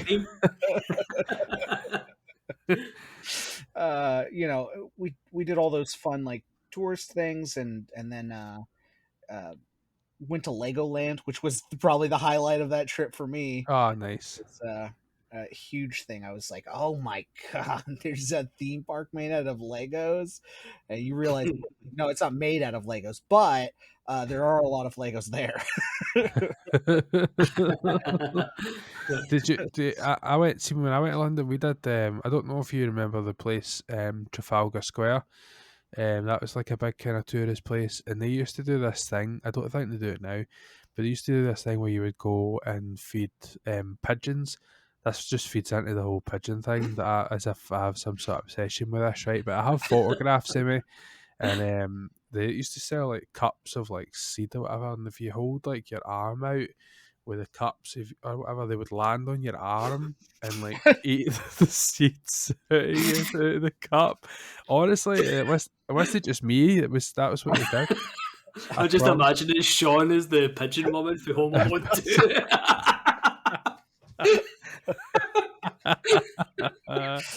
It was get a nice hotel suite afterwards that was paid by Macaulay Culkin's parents. Yeah, it's very strange, very strange. But apologies, Hoodie. So that was kind of London. So you'd mentioned Egypt was the first. What did you think of Egypt? Yeah, I mean, I've been there probably the most of any country. Oh, nice.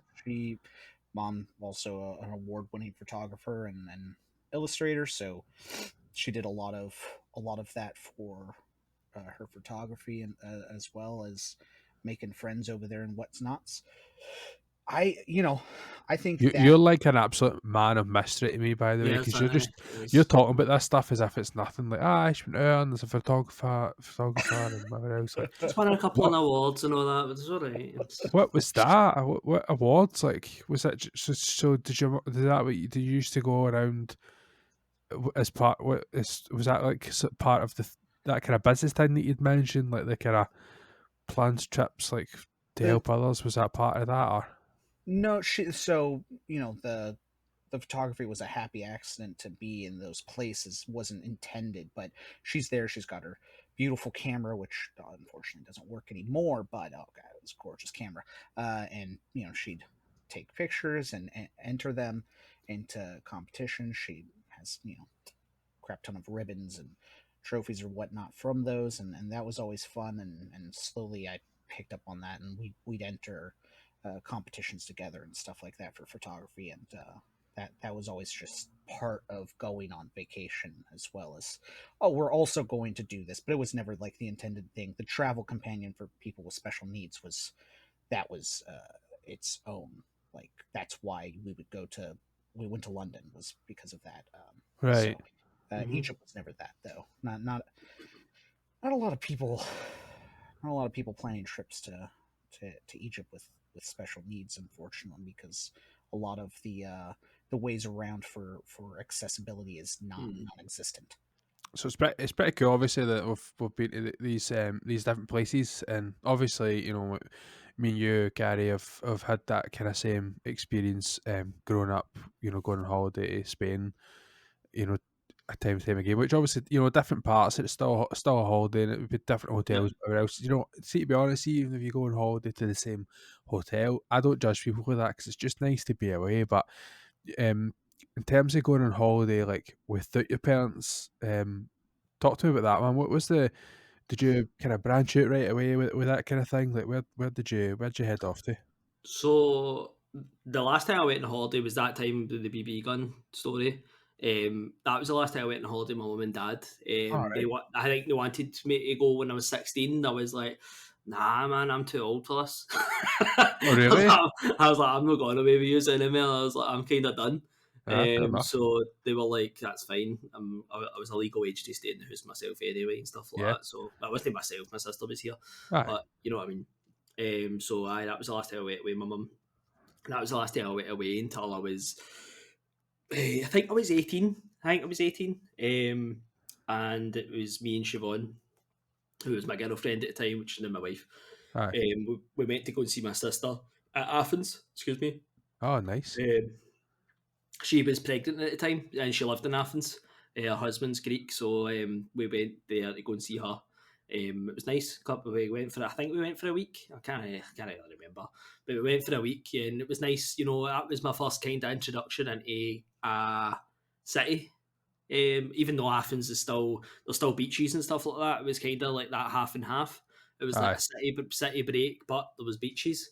Aye. So you mean the first time a city abroad is opposed to the city that you Yes. actually live in? I'm Aye, like, aye, because fucking when you go to, introduction to a city. Well, you fucking live in a city, but I know what you mean. Aye.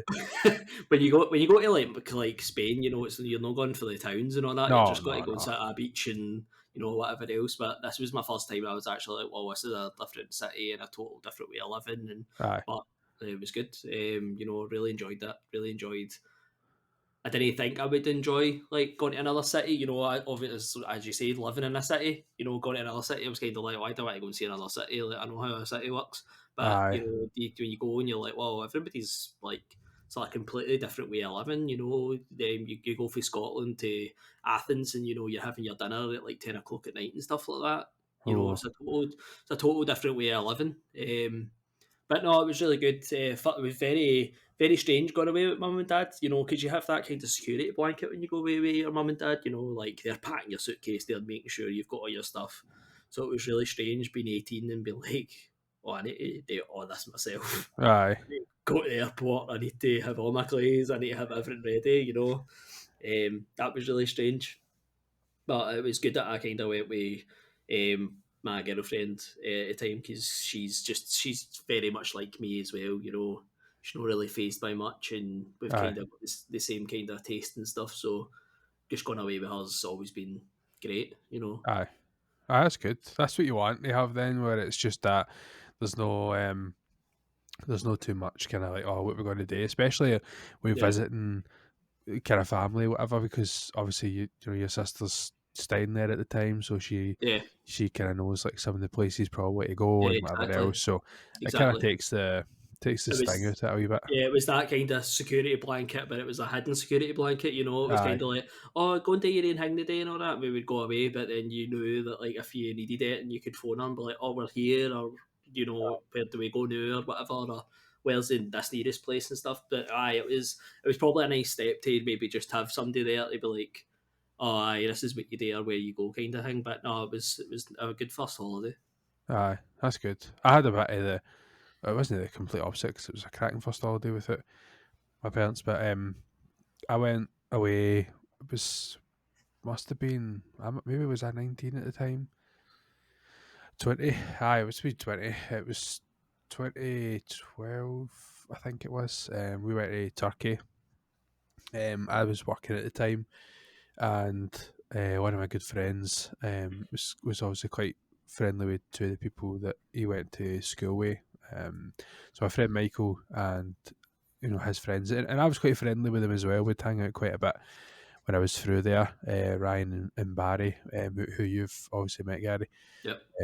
But we went I went with them, and it was a bit weird because I actually didn't know where we were going, which is an odd sentence to say, but I had I had say in it, if you like, but I wasn't there when they were away booking it. I think at the time, they were. I think it was either one time after school or college or whatever it was. They all went to travel agents to look for somewhere, and then they just phoned me and kind of told me about the place, told me how much it was and whatever else. And I was just like, aye, whatever. I am happy enough with that. I think my mum and dad were a wee bit kind of nervous about it because it was like, oh, Turkey, like, because Turkey at the time, probably even still now, still gets like a bad kind of rap for being quite kind of seedy and whatever else. But it was 4 guys, so and they weren't. If they were fussed or concerned, they didn't really show it too much. But so we went away, but they had booked as part of it. They booked what was called at the time the Sky Lounge or whatever it was. So it's like you get to the airport, it's like the lounge that you can go into, and it's like, you know, all inclusive drinks and breakfast stuff, you know, cereals and whatever else. So I don't know why they let us buy that when we were only like 19, 20, whatever else. So we were up there having cereal and drinking beers and shots of vodka at like 6 in the morning or something like that. I don't know why they let us do that, but that's what we were doing. And there was like other families there just like trying to like play the PlayStation and stuff like that. And we were like, but we were quite quiet and respectful that way. So it wasn't like we were being like rowdy or anything. We did steal all the biscuits. There was Borders biscuits there, and I think we took about 10 of them. We were still eating them near the end of the It's all holiday. inclusive. Oh, it is. But so that was kind of the kind of head. That was the kind of starter for our holiday, and then you know we did a couple of good things when we were abroad, but mostly it was a kind of similar format where we'd get up. I'm an early riser. I don't need much sleep, so I'd get up and we'd go down and I'd, you know, kind of lie by the pool, whatever, waiting for other people to get up. We'd get some breakfast, and then most of the days we were away doing like an expedition or whatever. So we went and did like quad biking one of the days. One of the other times we done this kind of like tourist thing where you'd go to like like 3 other these wee kind of spots. But they did have a thing where they stopped kind of during the day, and you could buy, you could not buy, rent like water guns, these big water guns. What we were getting driven about in was these jeeps that had like no back to them, so you were uncovered, and you would have these water guns with like big drums of water at your feet, and there was like 3 or 4 cars in the convoy, and they were obviously taking roads that weren't used normally by like other people, so they would like go and like overtake slowly the other car, and you would like shoot the other people in the car with the water gun. Like, no, the people driving it, obviously it was the people in the back, the other tourists. So that was probably like one of the kind of highlights of the holiday, because we were like absolutely drenched by the end of it, because just like at one point, like I couldn't see there was that much water kind of getting kind of thingied about, but it was pretty fun. Then we just did like other ones where we like went on this kind of boat for the day, where they like stopped in like 4 or 5 different places, but the majority of the holiday was pretty much going away, doing different things, and then getting some dinner, and then at night we would go to the what was called Bar Street in Marmaris in Turkey, which is basically just like a bar of all of these different well, literally bars, nightclubs, all that kind of stuff. But what we were doing was we were going into some of the places, and they were trying to charge like, I think it was like 10 lira at the time, whatever, for like one shot. But we were just going outside, and there was like these wee like hole in the wall places that would give you like 3 shots for the same price. So we were just buying the shots for there and then just jumping back into the nightclubs. And they weren't really caring, because we were going at like a reasonable hour for us.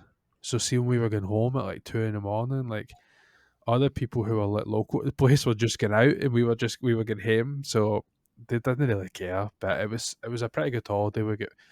It was a boys' holiday. That's just exactly what it was. Just a boys' holiday. But it was pretty fun. I did enjoy it. It was pretty good. Who do you want about yourself, mate, in terms of your first holiday away with it?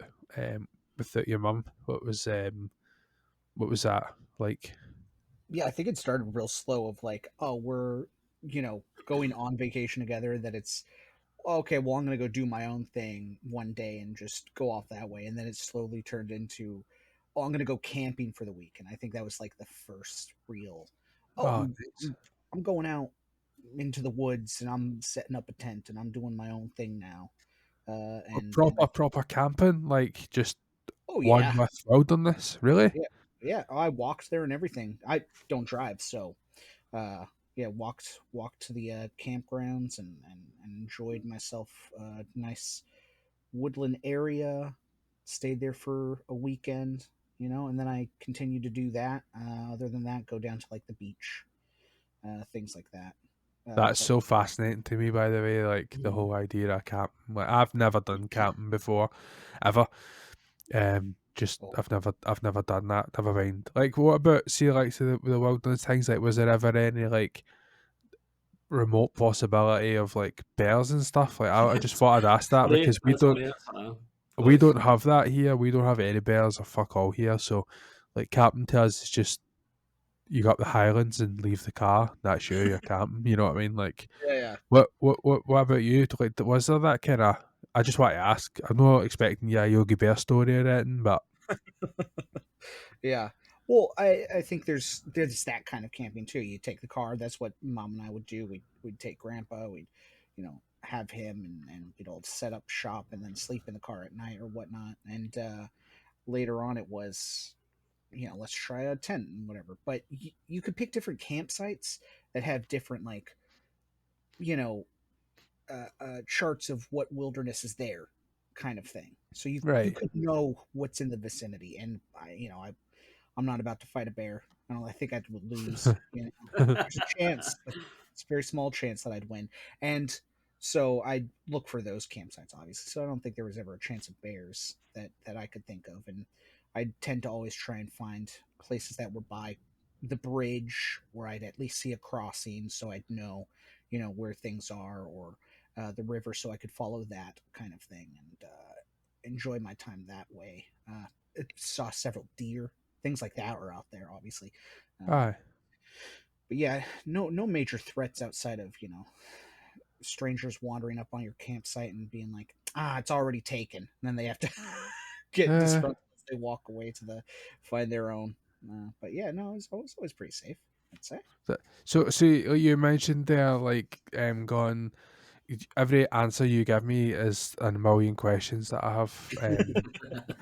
You said something there about like a crossing and following like rivers and stuff. Like, was this back in at a point where you would be just trying to find somewhere just through like just pure navigation rather than phones and Right. technology and Yeah. sat navs and all that? Was this back then, like where you were just following, like, I don't know, I don't want to say you were fucking out here map and compass in it, but is that what we're saying? Well, this was 2020 even. That was the All last right, time. okay. 2020. Actually, I think 2021 was the last time I went. But I don't have a phone that works outside of Wi-Fi, so Right. I just leave it behind and go on my way. Maybe download a few tracks that I could listen to on the way there, because there's nothing better than ambiance when you're walking by a freeway to get to where you're going, because Yeah. it's a ways. But yeah, no, I think it's just a sense of, oh well, this place seems good, as long as and also you map out which places are, because there's a lot of non-free campsites as well, so you got to make sure that you're finding those places. Because like I camped at the beach once and I was like, oh okay, well I'm gonna camp down here. And a lot of the beaches are for either resorts or public, and you have to find out which ones campsites. But thankfully there's like a whole team of other free site campers out there that list all the places, like a roadmap to where you're going to go or where you're going to stay. So you just have an understanding of where I'm heading. How I get there, that's another story, but where I'm heading, at least I know that I'm going somewhere most of the time. All right, cool. So see that. I go ahead, Eddie. It's funny thing about camping. It's just something that I never thought I would do. Like, it's just I like a bed and I like a shower in the morning. That's just what I like. And I don't think I'm going to be camping anytime soon, because Scotland's just about to reintroduce wolves and bears back into their nature in the next coming years. So I'm just Eh, like, you talk about. they're because our deer population is getting so big. They're going to start reintroducing wolves and bears back into Scotland. Interesting. Why? How are they doing that? So on hope that they're going to start killing Oh some of no, I understand what they think's going to happen, but the bears aren't just coming out here on. I mean, it's not like, oh, listen, by the way, we've got some food here. Just get a flight out. Are they just bringing all these bears out in fucking boats? I just capture them and just bring them out and just let them free. Oh They're doing man, it with wolves and bear, and I think it was lynx, wolves and bears. They're doing that's it a with. fucking recipe for disaster. It tells me that's going to work out for them. I just Aye, fully believe in this. aye, We hunted bears for extinction for a reason. aye. This is okay. Aye, okay, that's fine. I'm gonna do a wee bit of investigating on that. By the way, that's to find me with all this bear stuff Against behind it. me. If aye, anti-bear. Nah, that's a weird thing to me. But anyway, I'm sure it'll all work out. They've got too much deer. Let's introduce something that can maim us to deal with these innocent deer. I mean, just deer. What do deer do to us? Camping is really interesting. Like, see that I kind of wish I kind of did do that. It sounds really interesting. Just going out and just going whenever, and just like I'm just going to sleep here the night. I know a couple of people that do it, and that they're just literally that's what they do. They park their car somewhere, then they'll just go like a couple of mile walk, and they'll just go wherever they go until night time near enough, and they're just like I'm camping here. Zoe done that a wee while ago actually. Zoe and Hannah Fraser, the two of them went. I don't know if they might have taken the dog. Can't remember, but they went, and obviously we have fantastic scenery here in Scotland. Me and you obviously went a wee kind of day trip to see one or two of the places, and obviously the separate trip that we went with. Siobhan and Gillian as well, where we'd went and seen a couple of other places, and it's crazy. Like, it's not even under 2 hours to see all of it. Like, do you know what I mean? Like, if we wanted even to go to the most kind of furthest away place that we'd been to that day, like, it's crazy the amount of stuff that's on our doorstep. So I probably would love to do that kind of thing. It's not something that I'm with you in terms of the home comfort type thing. Like, obviously you can do the kind of glamping, as people call it, where you go to these campsites that have the showers and everything there. Like, I think maybe that would be my thing. I don't know. Like, or these kind of, you take like a camper van and maybe that's your way about doing it. I don't know, but so I think that's maybe the route for that. That's something that I'd maybe like to do. But who do you see in terms of, like, obviously you're talking about a lot of kind of holidays in America kind of thing. Like, what's kind of memories you've got of, like, what we would call like a kind of staycation, like, where you're staying in your own and your kind of country. Like, do you have many kind of great memories outside of the Disneyland stuff that maybe you and your mum had kind of done over the years? Oh yeah, I think a lot of it is, again, camping in the beach of, we're gonna, go for a trip down there, which is, hour and a half, 2 hours, depending on which beach you're going to, and stay in the hotel the entire time and watch movies that you could check out DVDs from the front office. Nice. And then turn them back in and just get more, because you pay $5, you get it for the whole weekend, as many as you want. And it's like, oh, okay, we're just doing this. Maybe in the morning, go get some lunch at one of the seafood places, things like that. And then other times it was, it's a stormy night out, and we're in for a 2-day, 3-day storm. It's going to be pretty bad. Make a pillow fort, blanket fort, what have you, and kind of make the best of those situations too. Because I always think, staycation is generally in your own state or just in your own home. Can you make something different about it than you would? And I think we always try to do that. Or, like, even camping out in the backyard, that was always a simple thing to be able to do. And to our audience members who wonder, oh, we've all had this conversation about camping, and next week, when I am the only person hosting this podcast, I want you to know it wasn't my fault that they decided to go camping with a bunch of wolves and lynx in their backyard. But I was just telling them right now, and just camped there. So, yeah, no, we'd camp in the backyard and have fun, and have a little fire to make s'mores and whatnot. All those staycations were always some of the best memories, because I think Mm-hmm. they're the ones that were closest to home, so the most comfortable as well. Nice. That's something I would never have thought of, like just the kind of stay in your back garden and stuff like that. But you're totally right. It's a total like I mean, a staycation. That how could you say that any better? But no, that was a perfect answer there.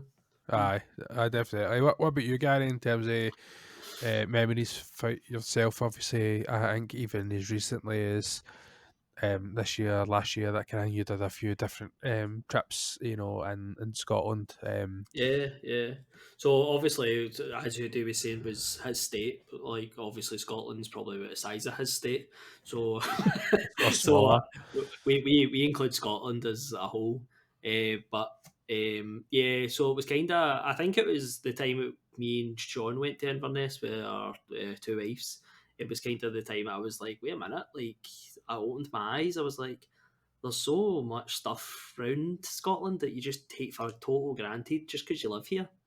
Aye, In Scotland, as Sean said, you could drive it an hour, 2 hours away, and you're in a completely different bit that looks nothing like what you were just at, and people speak completely different to you. It's a really strange kind of thing when you think of like America, when they say like they go for an hour and a half commute to work and stuff like that. It's strange when you hear like stories like that. But yeah, so I've kind of been staying up doing a lot of staycations kind of the last couple of years. So yeah, I went to Inverness with Sean, his missus. We kind of did stuff all the way up. It was really fun. We went down south to a place called Annan, which is basically right in the border between Scotland and England. That was nice. We stayed in like this. It was a beautiful wee cottage, and it was right in the middle of a farm. So the farmer doesn't own the cottage. It's somebody else that owns the cottage, but the cottage is right in the middle of his farm. So you literally open your windows and there's like sheep and stuff like that right outside your door. It was the strangest thing ever. Coming from obviously being a city person most of my life. So that was nice as well. And plus, we've visited places in England as well because it was so close to the border. So we were kind of hopping between England and Scotland in that holiday, which was really nice. I know it's not really staycation, but it kind of is. aye, I, it's I, good. I, Aye, I, still counts. and then recently we've just been going to a lodge. My sister bought a lodge recently, so we've been kind of going there, which is really nice. It's middle of nowhere, right in the middle centre of Scotland. So we've been going there, and that's nice as well, just to get away. They're different type of holidays. It's just kind of holidays. It's like total family orientated, but it's not like you're going to a pool. It's not like that kind of fun. It's just kind of like I'm going here to relax with my family and chill. Aye, aye, That's what I kind of see a staycation as, aye. and sometimes that's what you need just to recharge your batteries. Oh yeah. Aye, we all need that kind of thing. We need that break, and just a change of scenery can do that. Even we at one point when we were living, we'd moved out, and we were renting a place, and it was coming to the end of our rent, and we were choosing to decide whether or not to move. We were thinking we'd be moving in with Gillian's parents. And what we decided to do was to go and stay with them for a week, and just staying in somebody else's house for a week was like enough of a vacation. Do you know what I mean? Like, you don't need to be Yep. like a million miles away or in like this completely different change of scenery. Like, just staying somewhere else is sometimes enough just to reset everything, because it breaks the routine and it breaks kind of what you're used to, that kind of comfort, and just kind of maybe just kind of forces you to relax a wee bit, because you don't need to worry about this, that, and the other thing, or washings or everything else. That kind of thing. Just, I don't know, that kind of thing just kind of escapes you. if you Oh, like. yeah. You know what I mean? That's what I would kind of go to. But yeah, speaking obviously, of going away on holidays with it, parents or whatever else. In terms of going on holiday with a significant other of that at the time, have you got any kind of experiences of that, Hoodie, and any kind of what you kind of feel the differences between that kind of holiday is for where you kind of headed out compared to like ones kind of earlier with your family or that? Yeah, it's kind of a strangely like a culture shock in a way, to because you can vibe or groove with somebody when you're in your own like territory, in your own kind of space, and you understand it, but then when you're thrown into like a different world kind of thing, you see how somebody takes different situations that come arise when come about with vacations a lot of the time, where it is, you want everything to go right, but not everything goes right. Yeah. And so I feel like, with my former partner, I think, she and I did a couple of small ones down to the beach, camping. And those came before or after, but I think the big one was we went on a Disney cruise, and Oh, we, I had been on five before her. She had never been on one. what So is a Disney cruise? I don't know what that is. now a Disney cruise is, I think, the best version of Disney. I think this is the way you can get everything without feeling like you're, gonna go into excruciating debt afterwards. Where you can set up a payment plan ahead of time too, which is great. I set up ours a year ahead advance, and I paid a little every month until we got up to that date, and then paid the rest off, and blah, blah, blah. It's a good way to pace yourself too going into a Disney trip. But the cruise itself is, you depending if you're already in Florida, but you fly into Florida, you can choose to stay there for a day. You can go to Disney World; they'll include that in a package. We didn't do that time. She and I went to Disney Springs, which is the free like downtown Disney kind of thing. We did that for the day, and that was an experience in and of itself.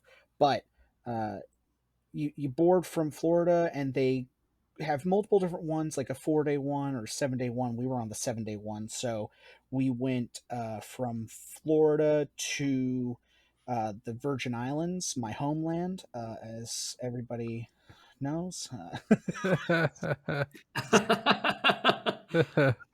But we went there, several other places. On other cruises, they've stopped at Cozumel, Mexico, and the last stop is their private island in the Bahamas, which is Castaway Cay. It's great. Everything's self-contained, so you have all the characters on the ship. You have performances, so they have, they call them, I think they're called emeralds or something, which is like kind of the awards given to cruise ships for their Broadway style plays. They have some of the most of those. They're amazing performances, from like a Frozen one, or on the one we had, I believe it was Aladdin, was the Ooh. special we had, which was just like a condensed version of the Broadway performance you would see in New York, and things like that. They're always wonderful to watch. They have a theater, so you can go see current or past movies. They're not only Disney; they have other movies outside of Disney as well playing in the theater at any given time. Buffets, food at any point in time. It's all inclusive, so any food that's about, guess what? Just go ahead, grab it, eat it, what have you. They do have, and this was the thing that I think most people worry about. Oh, is it, friendly for just adults? It is. They have an entire section of the ship just for adults. No kids can get in there or whatnot. They have Hey, wonder what happens in there. King of the Swingers. I do. I'm a king of But yeah, they have private restaurants for adults as well, which is nice. Those, they have That's good. paid ones and not, that's good. spas, things like that. Obviously I'm not a spa guy, so I didn't do any of that stuff, and Yeah. I'm a eat whatever's given to me kind of person, so I just went wherever. But yeah, they have the private pools.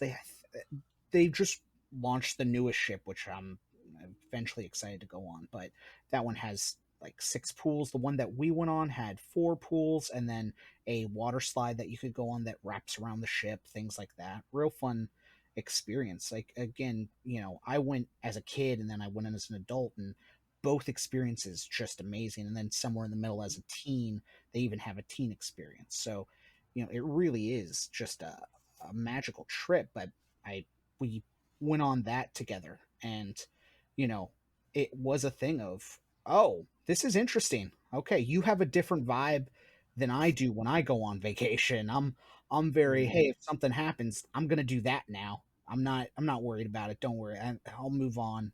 I don't have any plans. If things happen, they happen.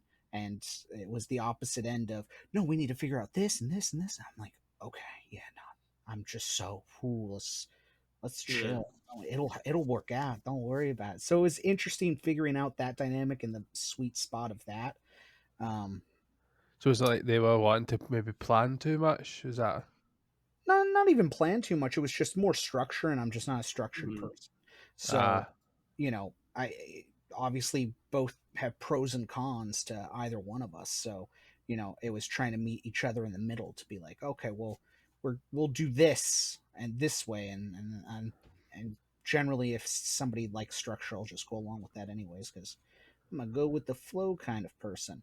But yeah, I was always just an interesting experience, and one I'd eventually like to have again, obviously, uh, in a different circumstance maybe.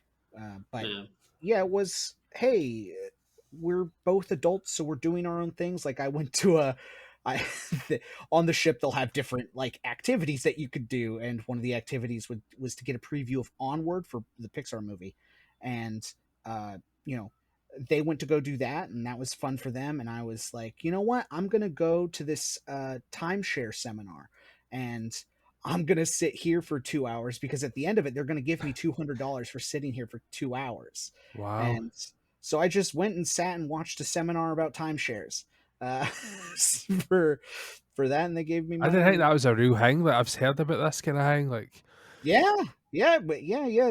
I mean, if it's ever an option you on your cruise, please take advantage of it, because I didn't have to pay for a single souvenir on that trip. nice, well played. It was pretty good that way. I like to be as resourceful as I can, and I rarely get bored doing things, so I was sitting there having fun. I don't know, it's timeshare. I'm not going to buy into your timeshare, but I'm having fun listening about it. Things like that. But yeah, it was a good experience to just see how two adults who have never, well, I mean, I don't believe she had either been on a Aye. trip with her parents, so that was also a thing. That's nice. We're both figuring this out for the first time. Okay, this is Aye. interesting. I think, see, when you go on holiday with somebody like your partner and stuff like that, I've said that for day one. Like when I went with her, I was like, that's when you start to really see like the real person. And Yeah. it totally is. As you said, you're in a comfortable situation when you're with each other, or when you see each other all the time. But when you go on holiday, I mean, holidays are stressful, especially at the start. Sure. At the start and at the end, they're stressful because you're trying to get all your stuff back together or get ready to go or whatever. Yeah. And that is the stressful part. Oh, yeah. Especially like going to airports and stuff like that. But Oh, yeah, yeah. it's definitely where you see like the real person. Yeah, I mean, I think there were things that I took away that was like, oh, I could be better at this, which, was very beneficial to me, of like, oh, I'm not taking this seriously where she is, and I understand why I should have taken that seriously. That's another thing. It was a learning experience of like, Mm-hmm. oh, okay, I could be better at this. Okay. All right. I'm not I need to be a little bit more structured. I see where I'm falling short here. So, even that was kind of its own reward of going on a vacation with somebody that wasn't your parents and wasn't yourself. So, to just see how else you could handle a trip was cool. Yeah, definitely. I think for me, with this kind of, I mean, my first holiday was Athens, but it was kind of Disney because I still had family there. Yeah. My first one with my partner was Rome, when it was just the two of us, and I loved it. Totally, like what Hoodie was saying about like his partner, I totally structured that entire holiday, but it was structured to be like, we're doing this day, I just totally everything planned, and it just went without a hitch. We were there for 11 days, and I can't honestly say how great that holiday was. We still talk about it to this day. That was like 10 years ago or something like that. We went, everything we done Vatican. The Vatican is. If you've never seen the Vatican, I mean, I'm no religious whatsoever, but the Vatican totally took my breath away. Like it's a beautiful, beautiful place. And that you just can't believe the scale of it and stuff like that, and the art and everything else. It just totally blows your imagination. Really, the full city's like that. Every time you walk around a corner, there's something. There's a fountain. There's whatever. Every time you walk around something, you're like, my God, this is like 400 years old fountain that's just sitting here. I thought that was like the only thing you were going to say about the Trevi Fountain. There was like, there's a fountain. There's like the most reductive ever description of anybody, like a garden fountain that they've got. They've got a fountain there, and in another building, and a square. It's just amazing how preserved that everything is. Like I actually really think, see, if that was Glasgow, like most of that stuff wouldn't still be as good as it was. Yeah. I think Glasgow's got a really bad reputation, and I think it deserves it. Like people just ruin stuff in Glasgow for absolutely no reason. Yep. There'll be something will go up like a bit of art and stuff like that the council commissioned and whatever, and then somebody will go and graffiti it like the next day. Like Glasgow's got a really bad reputation for that, and as I said, it warrants it. Where Rome isn't like that. I mean, there probably is people that do it. No saying there isn't, but you're talking about these things that have been here for hundreds and hundreds of years, and they're still like totally preserved and beautiful as they probably first were. Yeah. It's just amazing. I just absolutely loved Rome, and not only did we go to Rome, we went to Napoli as well during that, and Pompeii. Oh wow. Just Pompeii was great. I love Pompeii.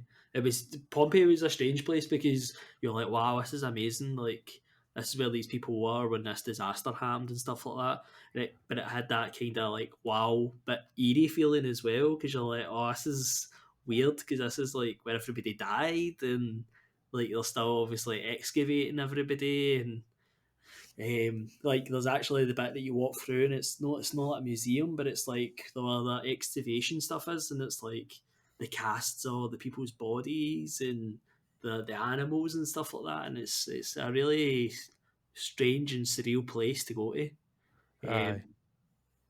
And it's just like the wee city that just stood still, I mean, it's not got roofs and stuff like that, it's not as preserved as that, but you're talking about a place that was absolutely destroyed for a disaster, and a lot of it's still there.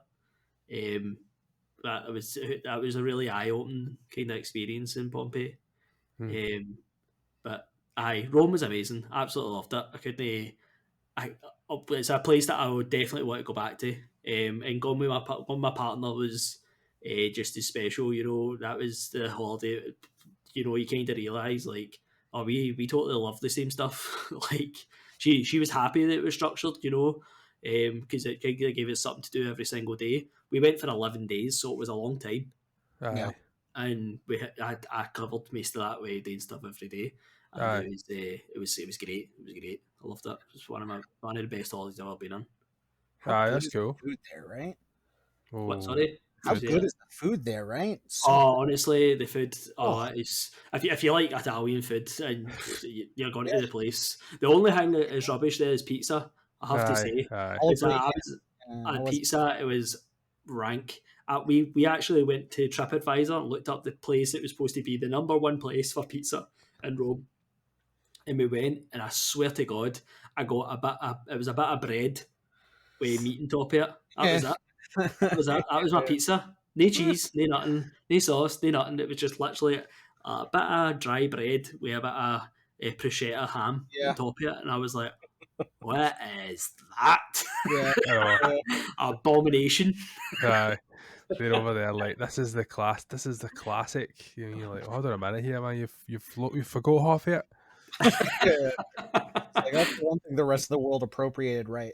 They were like, we're gonna take it better. We 100% we improved on it, that's for sure. But the rest of the food was fantastic. Pastas and everything, they're so fresh, and so like you can't even make it like they make it. It's just you can't even replicate the way their food is there. It's so good. Also, speaking to Max earlier, pigeon person experience, like going in front of the Vatican and having the same thing of like, oh, there was this older man who was giving out cups of birdseed, and I remember just holding it, and the pigeons flying up, and you just toss down, and they just swarm you, hundreds and hundreds of pigeons just all around. It was quite the experience. There we go. Holy pigeons. Holy pigeons. Well, speaking of somebody who would detest everything about that kind of thing, is our Mrs. Mac. She has a severe fear of birds. Just does not like to be I'm going to say pasta. pasta. She hates pasta. No, she's got quite a fear of like pigeons and birds and stuff like that. But speaking of the better half, the first holiday that me and Gillian, I'm not counting the ones that we maybe went, like, you know, in terms of going on like a staycation or whatever. I'm specifically talking about when we went abroad. We were not really sure what we're going to do. We were obviously we just bought a house, and I'd already proposed by this point, so we were kind of planning a wedding as well. So we hadn't really put much thought into like a honeymoon. That was just kind of like, we'll deal with that later. Just have to focus on the wedding just now. So eventually we were talking to my uncle, and he'd said something about where he's thinking about going for a honeymoon, and we're like, I don't know, we'll maybe go away for a week somewhere or whatever, maybe go to, you know, a couple of different places in Scotland or whatever. And I was like, Gillian's not got our passport anyway, so it's no much really, you know, option wise for us that way. She doesn't really want, you know, to fly her that. And he offered to, at the time he had a flat over in Spain, in Benalmadena, and he offered to pay for our flights as a wedding gift for us. So he said to us, like, have a think about it, go away, have a think about it, and if you know, get a passport, I'll sort the flights. So we literally get in the car, and, you know, Jillian was like, oh, like, I don't know, I feel like you're never going to get that kind of opportunity again. Like, it's, you know what I mean, like, you're not having to pay out all this money to stay somewhere. Like, we literally just have to get ourselves there, and then feed ourselves. Do you know what I mean? That was literally it. And because we were obviously going away, people were giving us euros and stuff and that as well anyway. So to be honest, by the time, we'd never really paid for anything by the time that we ended up going away. But that was like our kind of first holiday. We went to Benalmadena, and it was good. Actually, I really enjoyed it. Really nice marina. We were staying like a wee bit further away from like the main kind of bars and stuff like that, so we would typically kind of walk away in. So it's like a kind of good 30-minute walk, and then you'd be, you know, having some drinks and whatever else. So that was pretty good. A lot of good places for food and eating and things like that. The only downside was was on the way back. I made a mess of looking at the times for some reason. Like, it took us forever. We went for a Burger King, and it took us ages. And for some reason, when I was looking at the board, I was looking at it like that's the time that they'll display the gate, but it wasn't. That was the time that the gate would shut. So I was looking, I think Jelly had went into the bathroom or something, and she'd literally just walked in, and I was like, I'm going to go walk out of this thing and see what's happening. And I walked out, and it was flashing like last call or whatever it was, or gate closing or something. It was something anyway. And so she got out, she came out. I tried to phone her or whatever, and she came out, and I'm like, we're going to be late, we need to run. And we had to run all the way across the other side of the airport to try and make the flight back. And we got to the bit, and it was like, you know, one of those, honestly, it was like almost like a comedy where, you know, like, it was one of the like zigzag lines, like where it was like up and down and up and down and up and down before you get to the gate. So we ducked under it, and the guy at the gate shouted at us, and he's like, "No, back under, round." And I'm like, "Right, okay." So I went under, back round, all the way up, and people were in the queue or in the bit walking up and down, and they were like, "Oh, we just seen what happened there. Like, on you go ahead, is like, because we're obviously rushing. Like, you could see we were rushing and we're late, and so everybody let us by. We get to the front, and the asshole that shouted at us to go under closed his gate right as we got to the bit to let us through the main bit. Like, closed it, looked at it, closed it, and walked away. And I was raging, man. And but the other person obviously let us, like, shouted us over, and we managed to get through. And we had, luckily enough, it was one of the ones where they were like bussing it back and forward, and we just got through. And when we got downstairs, there was like a couple of people waiting for the bus to go back over, but obviously we were like the last people on the plane. But it was like a collective because they had been waiting for the bus to come back, so it wasn't too bad, but it could have been a lot worse. We could have been like our first holiday away, and we probably never have went away again because we had like this traumatic experience of missing our flight. But it was good to go away, and I really enjoyed getting away with the better half. As you say, it is the kind of true showing it of a person when you're in that kind of relaxed environment. And I've loved every holiday that we've been on so far, but that certainly was going to be a bad start for us. That first one, that's for sure. So see, in terms of a dream holiday, in terms of what your dream holiday would be, what would yours be, Gary? So I'd love to go to Japan. Oh, nice. I would like to go to. I would like to see Tokyo. Uh-huh. I would also like to see the kind of more rural kind of cities Right. like Kyoto and can't remember the name of the other ones. But yeah, I would really like it. I'm really interested in like Japanese stuff. It's funny that you'd say that, actually, because I'm going to combine the next point of this here with the three of us went on holiday, and you were the one booking it. Where would you take us all? Because my answer to that was actually Japan. So mine's Disney Japan. No, I know that's fine, but that was going to be my answer to that question, because it's just the whole tie-in with the kind of anime side, and I know Hoodie's not uber big on anime, but obviously there's a big kind of It video will game be. scene. Fucking will be after this. Just you wait till we take you on holiday. But that was what my answer was going to be. So that's quite interesting. So in terms of the Japan side, then it was what else kind of attracts you to that kind of thing? Yeah, I think when you see like videos of like the rural kind of side of Japan, also looks really cool. I like a lot kind of their architecture and stuff like that. So it's all really quite intriguing. They've Aye, got like I really like no strange history. Strange history isn't the word, but they've kind of got a really interesting history. yep. But it's like like some samurais and stuff like that, and they're quite religious and kind of I don't know. It's just it's this kind of boiling pot. That makes this place really interesting. And then also you've got like Tokyo, which is totally like this um,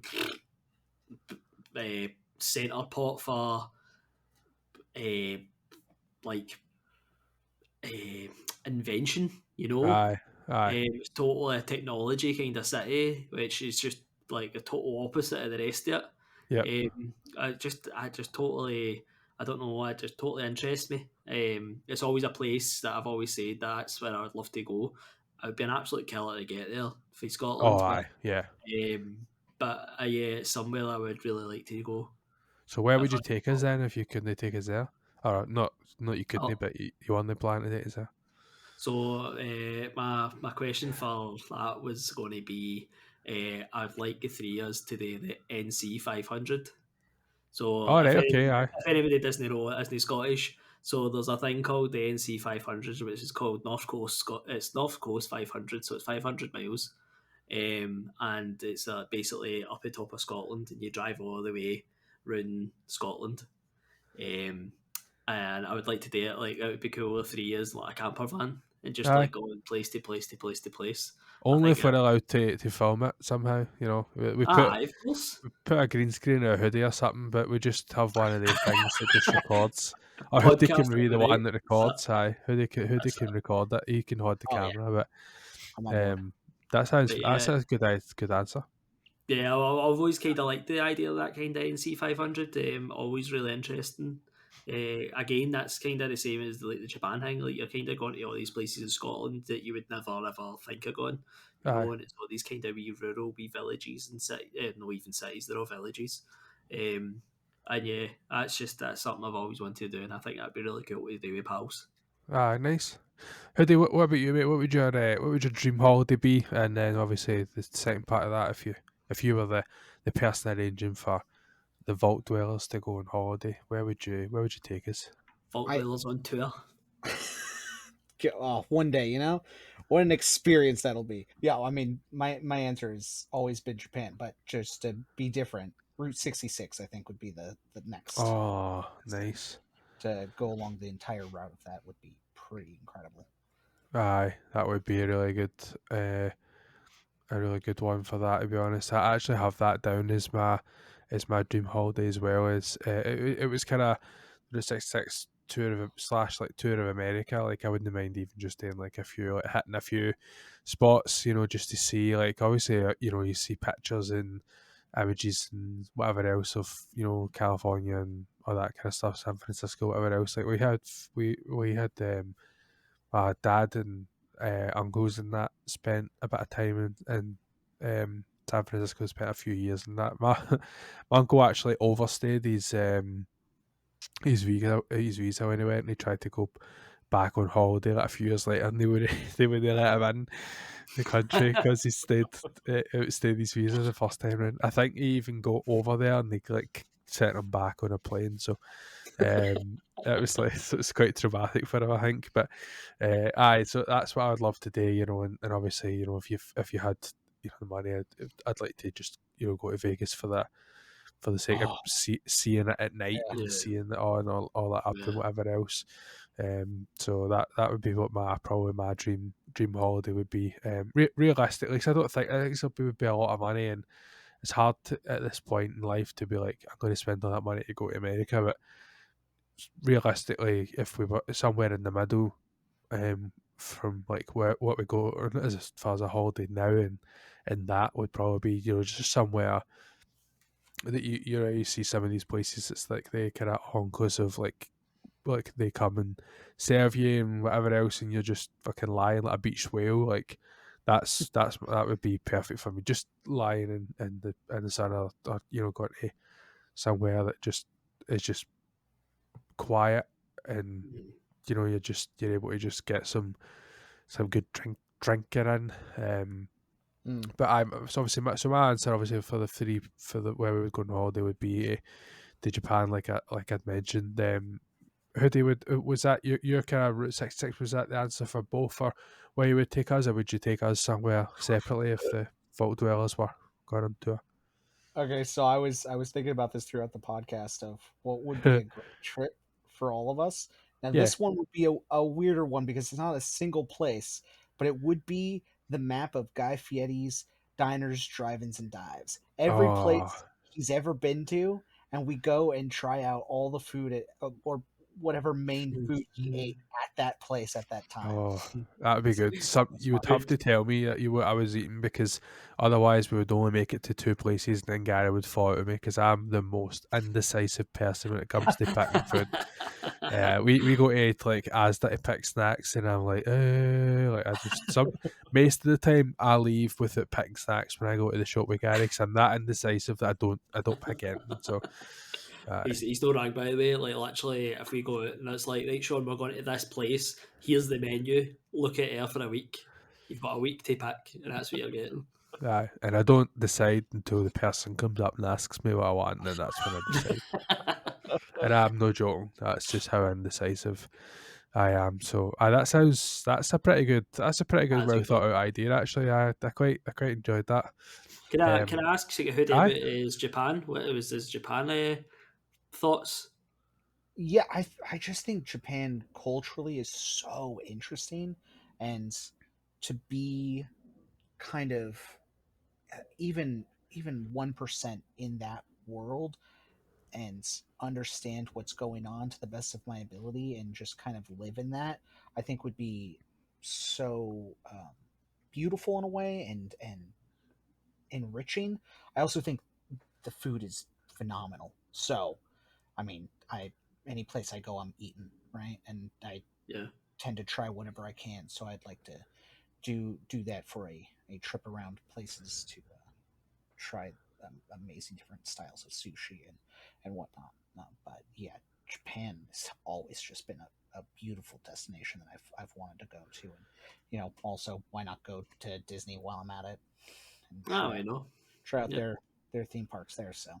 Aye, go for it. Go to the Studio Ghibli world and all that kind of Oh stuff. yeah. I think they have like a Pokemon Island, which would be kind of cool to see. But yeah. Is the Disney? Is Disney? I think Disney is where the Mario one is as well. It's somewhere very similar. There's Mario Land being built in Universal Studios in Is that California. what it is? There's There's one. There's one in Japan as well. yeah. Aye. They did that one first. Now they're working on the one here. So Yeah. yeah. Awesome. It's quite good that we've actually all mentioned Japan in some way. Gary's was his dream holiday, similar to Hoodie's. And then obviously myself that's the place that I would take you. So obviously I just know Mm. you two that well that's where Yeah. I would take you. It's quite an easy answer for me actually, if you're honest. But no, that's quite cool. I quite like that. It's a good topic for us. We're not quite done yet. There's a wee listener question and a write in from Rahul. So I'll get his. He's sent us in a story from his favourite holiday. So I'm going to finish the podcast with that story. It's fairly lengthy, so obviously just bear with me as I make my way through it. But his write in, and so I appreciate and shout out to Rahula Hoop. If you want to check him out, it's Rahula Hoop with an underscore at the end at Twitch on Twitch, and he's pretty cool. Rahul, he's a lawyer in the video game sphere, so if there was anything that would ever attract you to a person, then Rahul has it covered. That's for sure. He's an avid listener, so shout out to you, Rahul. I appreciate you. The support you show the podcast today. So, so Rahul's question, sorry, is if you had to go to the same place every year on holiday for the rest of your life, where would it be and why? So, Hoodie, why don't you kick us off with this one? I mean, if you could ever guess, it'll come as an absolute shock. It would be, first of all, love you, Rahul, but it would be Disney, Of specifically course. Disneyland. I think Disney World would probably have the most improvements over time, but I like the implementations of like Marvel and what they've been doing with a lot of like Cars Land and bringing in Pixar to Disneyland a lot. I know they have a Toy Story Land in Disney World, but I'd go with Disneyland because I think over time we're always going to have some kind of evolution to that place. I mean, they've added Galaxy's Edge as well, so it never seems like a place that would become stagnant. I don't think you'll ever go to Disneyland twice and feel like you've done the same thing. So, I that for me, yeah, it's Disneyland hands down. Nice, good shout. What about you, Gary? So I just picked Italy. Aye. I think Italy's got kind of everything that I like. It's got food, it's got history, it's got the cities, but also has beautiful beaches as well. Aye. I feel like Aye. that's Good variety then. somewhere you could go multiple times and go and you can literally see different places. Never get bored. The other way of life is just it's just all about social interactions and eating, and that's just what I love today. Oh, aye. Oh, aye. Minus the social interactions, to be Of honest with course, you, yes, aye. but the big eating and just chilling is I can get down with that You vibe. get on board with that, aye. Aye, definitely. Aye, nice. I think for me, if I'd be honest, I'd just like a place with kind of warm weather in nice beaches and good food and stuff. So if I was to pick somewhere that I was, comfortable with, I'd obviously go with the kind of default boring answer of Spain or that, obviously. But I would like to pick somewhere in, like say the Bahamas, that kind of thing, where it's just this nice weather and something, there's some of the scenery that you kind of see in that kind of neck of the woods. It's just amazing to see. So that's the kind of place that I would like to go to. I just like that kind of, I like the warm weather kind of stuff. I don't need a destination if I'm walking about in a nice heat. I just like, I mean, we went on holiday this year, and I really enjoyed that. Didn't matter what it was around me. I just really enjoyed it. So I think that's where I'd probably go.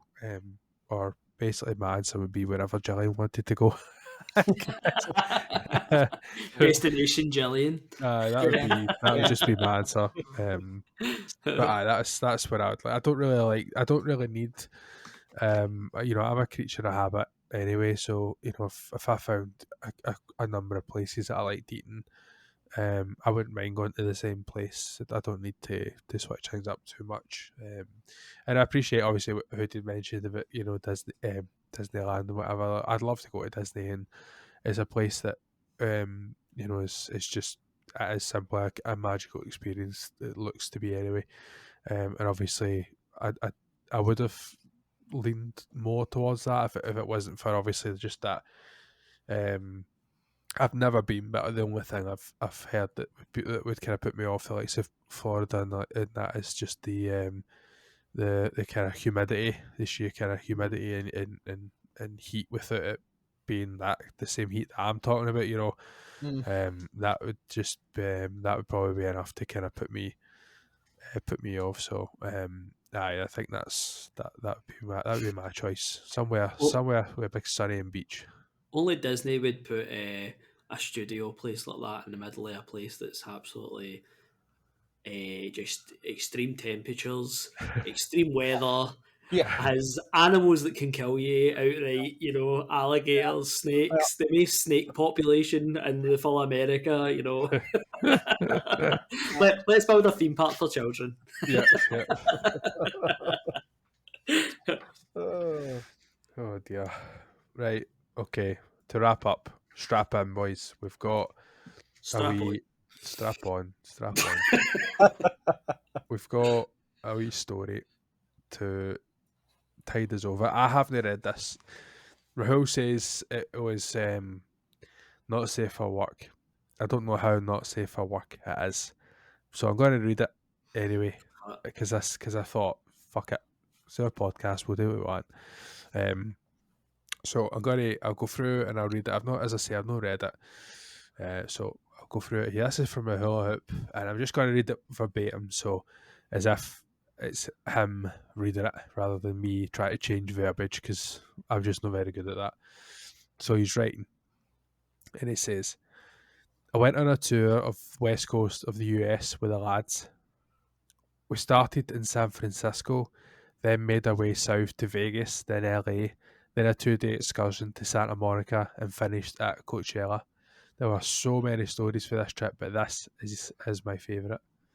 When in Vegas, for those that haven't been, you get a lot of club promoters on the main strip enticing you to go to the clubs and bars in the evening, offering you special deals. We met this one super charismatic guy that was promoting a strip club. Oh, great.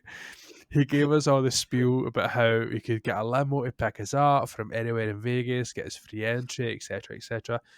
After listening to his sales pitch, we took his card and thought nothing more of it. Later that night, or earlier in the morning, I should say, after more than a few drinks, we were thinking of what to do. One of us pulled out the promoter's card and thought, fuck it, we're in Vegas, right? So we called the number, explained what we wanted, where we wanted to pick up, and they said, all good. So we waited. We half expected nothing to happen, but lo and behold, about 15 minutes, a fully fledged limo turns up. We get in and we were off to the strip club. We got there safely. At the time, we didn't think about how this could be a scam and we could be kidnapped, like hangover style. But luckily, they've managed to get to where they wanted to go, it seems. The inside was super overwhelming. It was huge. We headed to the bar to get some to get some dollar bills so we could make it rain. He puts in quotes, which we did on the main stage. They definitely knew we were tourists. The bartender certainly shot us a dirty look when we asked for change. Inevitably, after a while, we got split up. There were 4 of us, including me. At around 3:30 a.m, I decided to call it a night. I looked around for my friends and found 2 of them, but couldn't find the last guy. We really searched, and then after 25 minutes, a bunch of calls and messages to him, we gave up. We gave up. That's terrible, isn't it? We thought maybe he headed back to the hotel. So we gave the place one last sweep and then headed back. When we get back to the hotel, we went to our rooms. It was nowhere to be found. We then kind of started britting it.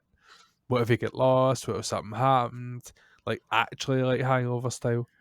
But we were super tired and had a lot of drinks, so after a few more attempts to call, we thought we should get some rest and try in the morning. Oh my god, your friend's fucking missing and you just go to sleep. Anyway, I was the one sharing a room with a missing friend, so when I went to bed, his bed was empty. No wonder you fucking decided, I'll just sleep in this thing. Anyway, so he continues. When I woke up the next morning, I was filled with instant relief because my friend was there, fast asleep. But the part I'll never forget, as I slowly adjusted to the scene of him being back, I noticed his clothes and shoes were covered in whipped cream. It was everywhere, including on his bed. I quickly called my other friends to show them that he had turned up. We were all in the room when he groggily woke up. We couldn't hide our glee when he noticed the whipped cream everywhere, and we asked him what happened. So he writes, So he writes, well, let's just say that our friend had a very good night at the strip club, and his wallet was about $700 lighter than it was the night before. He said he couldn't remember exactly what happened, but we don't believe him.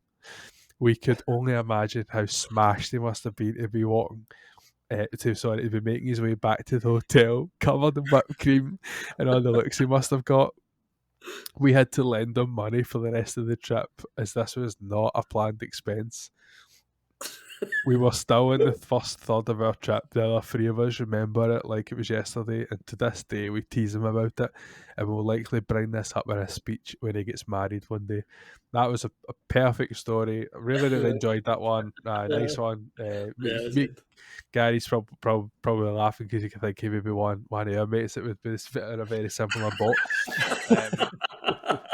But listen, Rahul, I really appreciate you writing in and taking the time to type all that out, because it was a fair thing, and you've written it perfectly as well. So it really helped me with the delivery too. So yeah, I appreciate you, Rahul. Rahul always sends me messages and stuff like that when he's listening to the podcast, and he's always kind of talking to us about that. So I'm a big fan of Rahul as well, and yeah, he's a good friend that we've met online. So that brings us to the end of this week's podcast.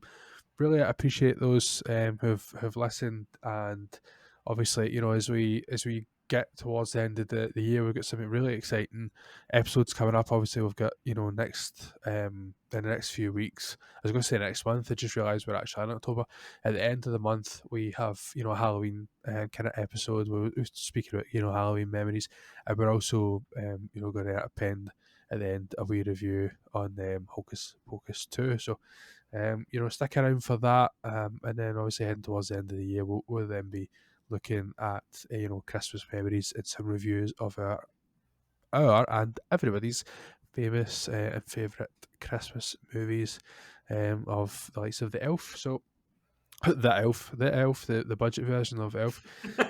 So yeah, please make sure you check this out, and leave some likes and comments, reviews, things like that. Help us spread the word, get some subs and views up, so that more people can enjoy the great content. So thanks again, everybody, for joining, and until next time, take care, guys.